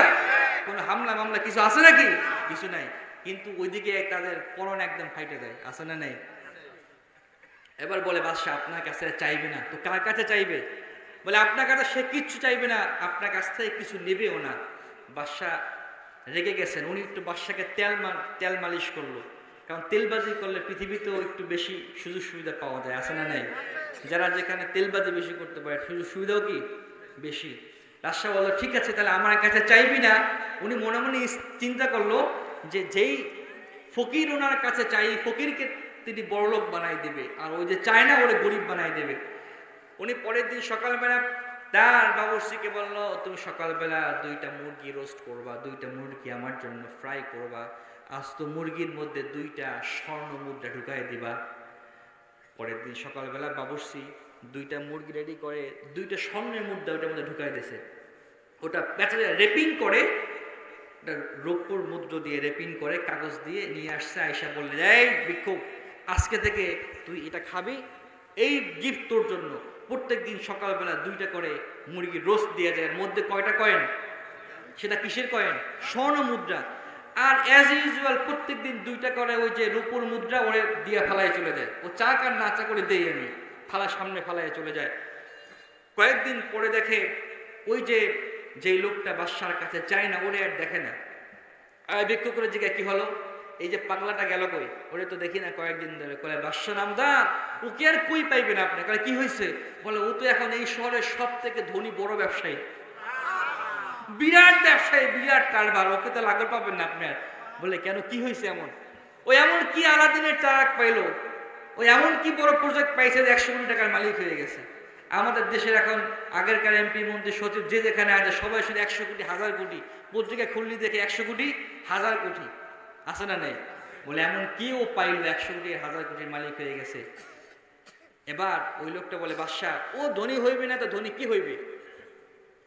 আপনি প্রত্যেক দিন আমাকে 2টা করে মুরগি দিছেন, টাকা পয়সা কিছু দেন নাই, আর ওরে হচ্ছে দৈনিক আপনি প্রত্যেক দিন 2টা করে রৌপ্য মুদ্রা দিচ্ছেন, তা আমার থেকে তো বেশি দিচ্ছেন। ও ওইটা দিয়ে ব্যবসা বাণিজ্য করে বড়লোক হয়ে গেছে। রাজাকে বলো, বোকাটায় কি বলে? বলে, তোমাকে যে মুরগি দিয়েছিলাম সেই মুরগি কি করতা? সেই মুরগি কোথায় ব্যয় করছো? বলছে, বাদশা মশাই, গরিব হইল, আমার তো বুদ্ধি আছে, আমি তো বুদ্ধিওয়ালা মানুষ। কি বুদ্ধি খাটাইছো? আপনি যখন মুরগি আমাকে দিয়ে চলে গেছেন তখন আমি চিন্তা করলাম এই মুরগি কার কাছে বেচবো, আর কয় টাকা দাম হবে? 500 টাকাও তো দূরে দাম হবে না। তো ও তো সারাদিন আল্লাহ বিল্লাহ করে, জিকির আজকার করে, ওকে বাসে রান্না বান্না করার লোক নাই। এই জন্য আপনি যখনই চলে যাইতেন আমি ওকে গিয়ে বলতাম, ভাই তোমার 2 দিরহাম আমাকে দাও, আমার 2টা মুরগি তুমি নাও, আমার 2টা মুরগি তুমি নাও, আর তোমার 2 দিরহাম আমার নাও। তো প্রত্যেক দিন আপনি চলে যাইতেন, আমি ওর কাছে মুরগি বেচে দিতাম, তার 2 দিরহাম নিয়ে আমি বাড়ি যাইতাম। আমি তো বুদ্ধিমান মানুষ। বাদশা বলে, বোকারে, তুই তো জানো না মুরগির মধ্যে তো স্বর্ণের কয়েন ছিল। সুবহানাল্লাহ। এই জন্য বলছিলাম ধনী বানাতে চাই কে? আল্লাহ। যদি আপনাকে ওই লোকটা ইরাদা করেছিল, চাইবো তো চাইবো একজনের কাছে, আল্লাহর কাছে, বাদশার কাছে চাইবো না। ওই লোকটা বাদশাহ ওই গরিবকে ধনী বানাতে চেয়েছে। আল্লাহ বলছে, বাদশাহ হারুন, তুই চা ওই ফকির রে ধনী বানাতে, আর আমি চাই যে আমার কাছে চায় তাকে ধনী বানাতে। ওনার কাছে চাইলে খালি হাতে ফেরত দেয়? খালি হাতে ফেরত দেয় না। অনেক সময় আমরা বিরক্ত হয়ে যাই, আল্লাহর কাছে চাইলাম আল্লাহ দেয় না, আল্লাহর কাছে বললাম যে আল্লাহ এবার ব্যবসাটা ভালো দিন, কিন্তু হয় নাই, হতাশ হয়ে যায়। ইনস্ট্যান্ট চাই, আছে না নাই? এখনই আল্লাহ চাই, চাইতে থাকেন, আল্লাহর বান্দার কোনো দোয়া ফিরে দেয় না। সুবহানাল্লাহ। এক যুবক কাবা শরীফে গিয়েছে, কাবা খেদমত করছে, মনে মনে ইরাদা করল, আল্লাহ একজন আল্লাহর ওলি সোহবতে থাকবো, যার সোহবতে থেকে থেকে আমি আল্লাহর ওলি হয়ে যাব। এবার যুবক ছেলেটা কাবার মধ্যে রাতের বেলা ঘুরে, কে সব থেকে বেশি আমল করে, সব থেকে বেশি বড় বুজুর্গ। কয়েকদিন পর্যন্ত কাবা চত্বরে ঘুরে ঘুরে একটা লোককে দেখলো, সব মানুষ ঘুমায় কিন্তু ওই বুজুর্গ ঘুমায় না। ওই বুজুর্গ কোনো নফল ইবাদত সারে না, সারা রাত নামাজ পড়ে ইবাদত বন্দেগী করে। সব থেকে মনে হইল ওই ব্যক্তিটা বেশি আল্লাহওয়ালা। সকাল গিয়া বলে, ও মুরব্বী, আল্লাহওয়ালা আলেম, আমি আপনার শাগির্দ হতে চাই, আপনার সাথে আমি থাকতে চাই। উনি বললেন, আমার সাথে থেকে লাভ নাই, তুমি অন্য জায়গায় যাও। বললেন, না, আমার মনে হয়েছে আপনি সব থেকে বড় ওলি, আপনার সোহবতে থাকতে চাই। উনি বললেন, বাবা রে, ভুল করে না, অন্য কোথাও যাও, সময় নষ্ট করো না। ওই যুবক ছেলে বুঝি না, বলে না, আমি আপনাকে চয়েস করেছি, আপনাকে যাচাই বাছাই করে খুঁজে পেয়েছি, এবার আপনার হাতেই মুড়িদ হবো, আপনার সাথেই থাকবো, নাসর বান্দা যাবে না। উনি বললেন, ঠিক আছে, তাহলে আমার সাথে থাকো। কয়েকদিন ধরে থাকছে, ঘুরতেছে। এবার 2 জন মিলে উমরা করতে গেছে। চতুর্দিকে তাকবীর দিচ্ছে, লাব্বাইক আল্লাহুম্মা লাব্বাইক, লাব্বাইক লা শারীকা লাক লাব্বাইক, ইন্নাল হামদা ওয়ান নি'মাতা লাকা ওয়াল মুলক লা শারীকা লাক। আল্লাহু আকবার। এই তাকবীর দিতে চাই কি চাই না? আল্লাহ সবাইকে হজ এবং উমরা করার তৌফিক দান করুন। যারা যেতে পারে না, আল্লাহ তাদেরকে যাওয়ার তৌফিক দান করুন। তাদেরকে আল্লাহ আপনি গায়বী খাজানার থেকে ব্যবস্থা করে দেন বলে আমি। দুইজন মিলে মাতাবের কাছে গিয়েছে, হাজরা সুয়াদ বরাবর গিয়ে হাজির হয়েছে। এখনই তফ শুরু হবে, তফ শুরু হলে তো আর তাকবীর দেওয়া যায় না, তালবিয়া পড়া যায় না। তফ শুরু হবে, এমনি সময় জোরে জোরে মনের সুখে ওই বুজুর্গ বলতেছে লাব্বাইক আল্লাহুম্মা লাব্বাইক। বুজুর্গ এই লাব্বাইক বলে ধ্বনি দেয়, আসমান থেকে কে যেন বলে লা লাব্বাইক, তোর লাব্বাইক আমি কবুল করি নাই, তোর লাব্বাইক আমি গ্রহণ করি নাই। এই কথা যুবক ছেলেটা শুনে ফেলেছে। যুবক ছেলে শুনে বলে হায় হায়, কার সাথে আমি ঘুরি? যেই লোকটার লাব্বাইক আল্লাহ কবুল করে না, যার আমল নামা আল্লাহ কবুল করে না, তার পিছে ঘুরমু কেন? এবার খানকার মধ্যে রুমের মধ্যে গিয়া বলে সালামুন আলাইক হুজুর, বুজুর্গ আপনার থেকে আমি বিদায় নিলাম। উনি বললে কেন বিদায় নিবা? তুমি তো কালকে বললা আমার সাথে থাকবা, আজকে যাবা কেন? বলে না আমি চলে যাব। বলে যাও যাও, সমস্যা নাই, যাওয়ার আগে বলে যাও কেন তুমি চলে যাবা। এবার যুবক বলে আমি গতকালকে শুনলাম আপনি যখন বলেছিলেন লাব্বাইক আল্লাহুম্মা লাব্বাইক, আসমান থেকে আওয়াজ এসেছে লা লাব্বাইক নট অ্যাকসেপ্টেড, তোমার লাব্বাইক গ্রহণযোগ্য না, তোমার আমল কবুল করব না, তোমার গুনাহ মাফ করব না। আমি এই কথা শুনে ফেলেছি। বুজুর্গ এবং দরদর করে চোখের পানি ছেড়ে কাঁদে, বলে যুবক রে তুমি তো জানো না,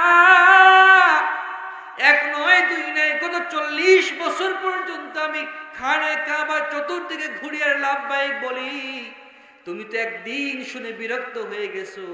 40 বছর পর্যন্ত আসমান থেকে আওয়াজ আসে তোমার লাব্বাইক কবুল নয়, তোমার ইবাদত কবুল করব না, তোমার তওবা কবুল করব না। ও যুবক, তুমি তো আমার দরবার থেকে, আমার কাছ থেকে গিয়া অন্য আরেকজনের দরবারে যেতে পারবা। তুমি তো আমার থেকে গিয়া অন্য আরেকজনের মুরিদ হবা, আমার কাছ থেকে সরে গিয়ে অন্য আরেকজনের শাগরিদ হবা।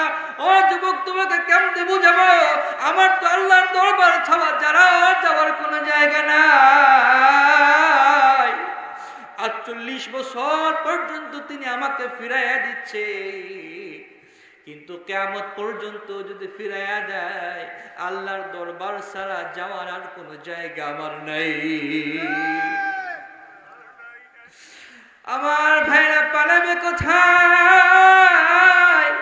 ওমর তুমি পালাবে কোথায়? আমার মালিক যে সেথা, ঠিক কিনা বলুন? এবার বান্দা বলে হায় রে, আমার তো জায়গার কোনো জায়গা নাই, আমার যাওয়ার কোনো দরবার নাই। বান্দা যখন এইভাবে আল্লাহর কাছে চোখের পানি ছেড়ে কাঁদে, আকাশ থেকে আওয়াজ আসলো বান্দারে, বান্দারে একুত বিনতি দেখে আল্লাহর রহমতে জোশ খেলেছে। বলে বান্দা যা, 40 বছর পর্যন্ত আমার দরবারে পড়েছিলি, জীবনের তোর সব গুনাহ আমি আল্লাহ আজকে মাফ করে দিলাম। তোর শুধু মাফি নয়, তোর সব গুনাহ আমি আমল দ্বারা পরিপূর্ণ করে দিলাম। আমার ভাইয়ের জন্য বললাম আজকে সূর্য করে পানি ছেড়ে কাঁদি, আল্লাহর কাছে গুনাহ মাফ চান, আমার আল্লাহ মাফ করে দিবে। দোয়া করবেন, ভয় পাবেন না। আজকে না হয় কালকে কবুল হবে, কালকে না হয় পরশু হবে, ওই দিন না হয় আরেকদিন হবে। আল্লাহর দরবার থেকে একটা দোয়া আল্লাহ বান্দা ফিরাইয়া দেয় না। হাদিস শরীফে এসেছে কিয়ামতের দিন কিছু বান্দা যখন বিপদে পড়বে, আমলনামা যখন খালি হয়ে যাবে, যখন তার পাল্লা হালকা হয়ে যাবে, আল্লাহ তার পকেট থেকে কিছু একটা বের করে আমলনামার মধ্যে দিবে। হঠাৎ করে তার জাহান্নামের যাওয়ার পথ বন্ধ হয়ে আমলনামাটা ভারী হয়ে যাবে। আমলনামাটা ভারী হয়ে যাবে, বান্দা খুশিতে পাগল পাড়া, হায় রে আল্লাহ কি আপনি দিলেন, আল্লাহ কি আমলনামাতে আমার কোনো আমল নাই, কই পাইলেন? আল্লাহ বলবে বান্দা রে, তুই যে মাহফিলে বসে টাকা চাইছিলি, ওই মাহফিলের মধ্যে দোয়া করে সম্পদ চাইছিলি, এইটা চাইছিলি, ওইটা বলছিলি, মেয়ের কথা বলছিলি, ছেলের কথা বলছিলি, আমি কিন্তু কবুল করিনি, তুই মন খারাপ করছো। ওই দিনের দোয়াটা কবুল না করে আমি আমার কাছে রেখে দিলাম, ওই দোয়াটা আজকে তোকে আমি ফিরিয়ে দিলাম। বান্দা কেঁদে ফেলবে, আল্লাহ দুনিয়াতে কেন আমার দোয়া কবুল করলেন? সব দোয়াগুলো যদি জমা করে রেখে দিতে তাহলে আমার জন্য আজকে বড় বেশি ভালো হতো। আমার ভাইয়ের জন্য চলুন আল্লাহর কাছে চোখের পানি ছেড়ে কাঁদি। আল্লাহ সব সমস্যার সমাধান করতে পারে কি পারে না? মোহাম্মতে দুরূদ শরীফ পড়ুন। আল্লাহুম্মা সাল্লি আলা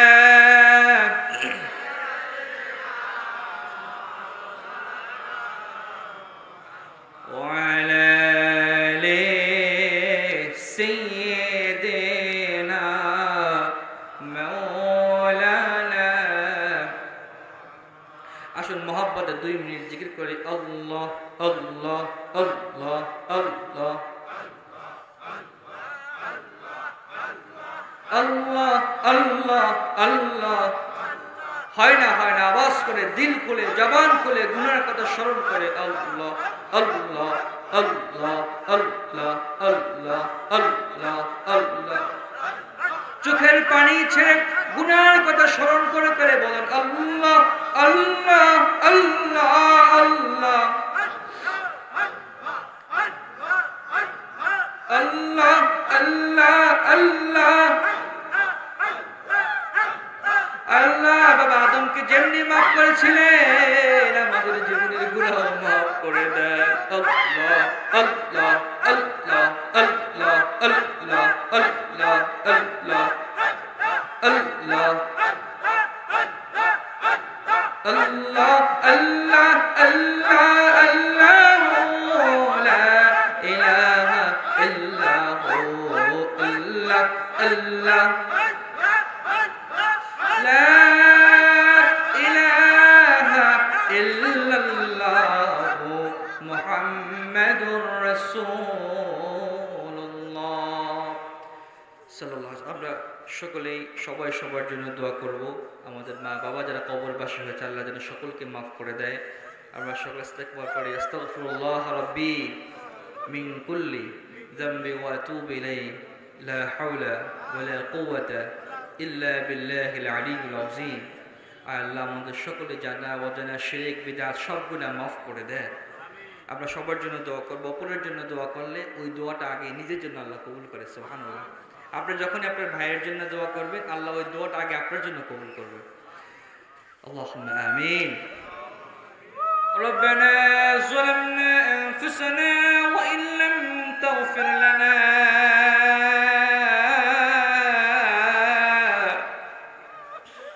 وترحمنا لنكونن من الخاسرين ربنا او پلے والا خدا হাত পা চক্ষু নাসিকা জ্ঞান বুদ্ধি মান ইজ্জত ধন সম্পদ সব কিছু দিয়ে পালন করলেন ও পালনেওয়ালা খোদা। কত মানুষ চোখের অভাবে অন্ধ হয়ে পড়ে আছে, কত মানুষ হাত পায়ের অভাবে পঙ্গু হয়ে পড়ে আছে, কত মানুষ হসপিটালের বিছানায় শুয়ে শুয়ে মৃত্যুর জন্য প্রহার করতেছে, কত মানুষ সুন্দর দেহ থাকা সত্ত্বেও ব্রেন না থাকার কারণে পাগল হয়ে ঘুরতেছে। আল্লাহ, আপনি আমাদেরকে অন্ধ না বানাইয়া, পঙ্গু না বানাইয়া, পাগল না বানাইয়া যা কিছু প্রয়োজন মান ইজ্জত ধন সম্পদ সব কিছু দিয়া পালন করলেন পালনে ওয়ালা খোদা। ظلمنا أنفسنا মালিক, আপনার দুনিয়াতে বাস করে আপনার দেওয়ালো বায়ু গ্রহণ করে আপনার দেওয়া রিজিক খেয়ে খেয়ে আপনার সাথে নাফরমানি করেছি, বারবার আপনার হুকুম অমান্য করেছি। আয় আল্লাহ, আত্মার সাথে জুলুম করেছি, আত্মার সাথে জুলুম করে করে আজ বড় জালেম হয়ে গিয়েছি। আল্লাহ, আপনার সাথে নাফরমানি করে করে আজ বড় নাফরমান হয়ে গিয়েছি। আল্লাহ, আপনি যদি আমাদেরকে মাফ না করে, আমাদেরকে ক্ষমা না করে, লানাকুনান্না মিনাল খাসিরিন, আয় আল্লাহ আমরা ধ্বংস হয়ে যাব। আল্লাহ, আজকে ভুয়াবাড়ি খানকা প্রাঙ্গণে মাঠ, আল্লাহ গভীর রাত পর্যন্ত আপনার বান্দার কোরআন শুনলো, হাদিস শুনলো। আয় আল্লাহ, যত আমল হয়েছে আমলগুলো কবুল করে নেন। আয় আল্লাহ, আপনার রহমতের নজর দিয়ে তাকায়া দেখে, আপনার মায়ার নজর দিয়ে তাকায়া দেখে, আপনার বান্দারা চোখের পানি ছেড়ে কান্দে। আল্লাহ, আপনার বান্দারা টাকা চায় না, পয়সা চায় না, ধন সম্পদ চায় না। আয় আল্লাহ, জাহান্নাম থেকে মুক্তি চায়। আয় আল্লাহ, আপনার হাবিব বলেছে, বান্দা যখন চোখের পানি ছেড়ে কাঁদে, আপনার রহমতে নাকি তখন জোশ খেলে যায়। বান্দার চোখের পানি নাকে ডাকে আসার আগে নাকি জীবনের গুনাহগুলো মাফ করে দেয়। আয় আল্লাহ, আমার ভাইরা বাবাজিরা হাত তুলে বসে আছে, তাকায় দেখেন দাড়ি পাকা বাবাজিরা হাত তুলে বসে আছে, যুবক ভাইরা হাত তুলে বসে আছে। আল্লাহ, আপনি কেমনে ফিরাইয়া দিবে? আমার ভাইরা ওই আল্লাহকে একটা আল্লাহ বলে ডাকেন। আল্লাহ, হৃদয় খুলে বলেন আল্লাহ।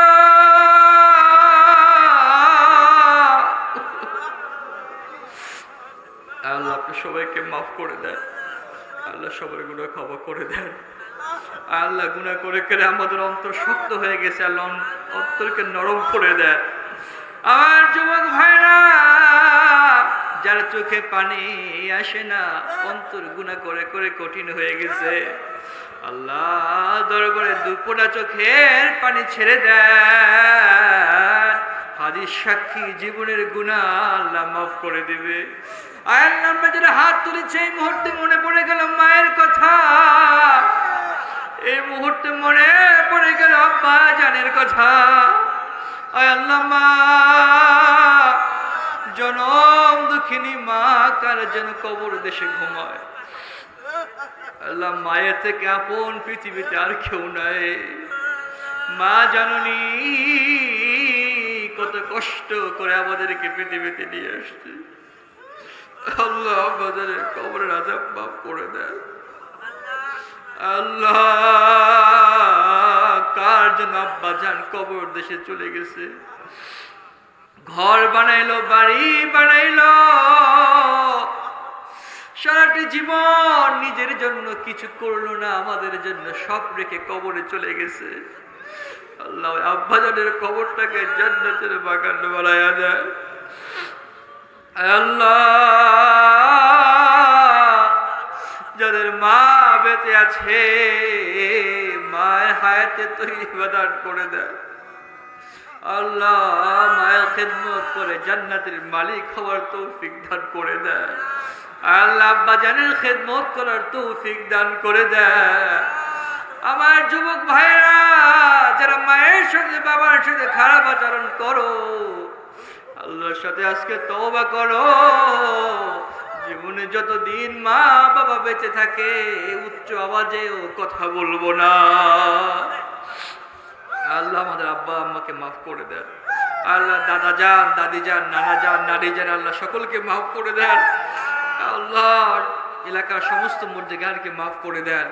আল্লাহ ভূয়া বাড়ির সমস্ত মুর্দেগানকে মাফ করে দেন। আল্লাহ এই মাহফিলে কত যুবকেরা কষ্ট করেছে, কত ভাইয়েরা কষ্ট করেছে, টাকা দিয়েছে, শ্রম দিয়েছে, আল্লাহ সব ভাইদেরকে কবুল মঞ্জুর করে নেন, সকলকে দিনের দায়ী হিসাবে কবুল করে নেন। এই মাহফিলকে কেন্দ্র করে পুরো এলাকার সমস্ত মুর্দেগানের কবরের আযাবকে মাফ করে দেন। আল্লাহ সকল কবরের আযাবকে মাফ করে দেন। আল্লাহ কুয়াকাটা ব্যবসায়ীদেরকে বারাকা দান করে দেন, ব্যবসা বাণিজ্যে বরকত দান করে দেন, প্রত্যেকটা মানুষের অভাব অনটন দূর করে দেন। আল্লাহ যারা হাত তুলে আছে হালাল রিজিকের মধ্যে বরকত দান করে দেন। আল্লাহ আমার ভাইদের হালাল রিজিকের মধ্যে বারাকা দান করে দেন, হালাল রিজিকের মধ্যে বারাকা দান করে দেন। আল্লাহ হারাম থেকে সকলকে বেঁচে থাকার তৌফিক দান করেন। আল্লাহ যতদিন বাঁচায় রাখেন আপনার পথে, আপনার মতে, আপনার হাবিবের আদর্শ অনুসারে চলার তৌফিক দান করেন। আল্লাহ আপনার কাছে তো কত কিছু বলতে মন চায়, আল্লাহ আপনার কাছে তো কত কথাই বলতে মন চায়। আল্লাহ আমার বাবাজিদের, আমার ভাইদের অন্তরের যত ভালো কথা আছে সবগুলো কবুল করে নেন, যত কষ্ট আছে দূর করে দেন। আয় আল্লাহ সকল কষ্টগুলো দূর করে দেন, সমস্ত সওয়াব রাসূল পাক সাল্লাল্লাহু আলাইহি ওয়াসাল্লামের রওজাতে সোনার মদিনায় পৌঁছে দেন। আল্লাহুম্মা ইন্না আলা যিকরিকা ওয়া শুকরিকা ওয়া হুসনি ইবাদাতিক ربنا ظلمنا انفسنا وان لم تغفر لنا وترحمنا لنكونن من الخاسرين। আল্লাহ হযরত পীর সাহেবকে হায়াতে বরকত দান করে দেন। আরো 2 দিন মাহফিল আছে, আল্লাহ মাহফিলকে কবুল করে নেন। আল্লাহ আমাদের সকলকে মাহফিলে আসার তৌফিক দান করেন। আরো যারা আসতে পারেনি আল্লাহ এলাকার সব মানুষগুলো যেন আগামী 2 দিন মাহফিলে উপস্থিত থাকতে পারে, সকলকে কবুল মঞ্জুর করে নেন। আল্লাহ আবার ফরিয়াদ মাহফিলের জন্য ইন্তজাম যারা করলো আল্লাহ সকলকে কবুল মঞ্জুর করে নেন। আল্লাহ সকলের উপর আপনার খায় রহমত নাযিল করে দেন। আবুল আলামিন আখিরি ফরিয়াদ, মৃত্যুর কঠিন মুসিবতের সময় যখন হাজির হয়ে যাবে আল্লাহ, আজরাইল যখন সামনে আসবে, আজরাইলকে দেখে পিপাসায় কলিজা শুকিয়ে যাবে। আল্লাহ চক্ষু উল্টে যাবে, পিপাসায় জিহ্বা শুকিয়ে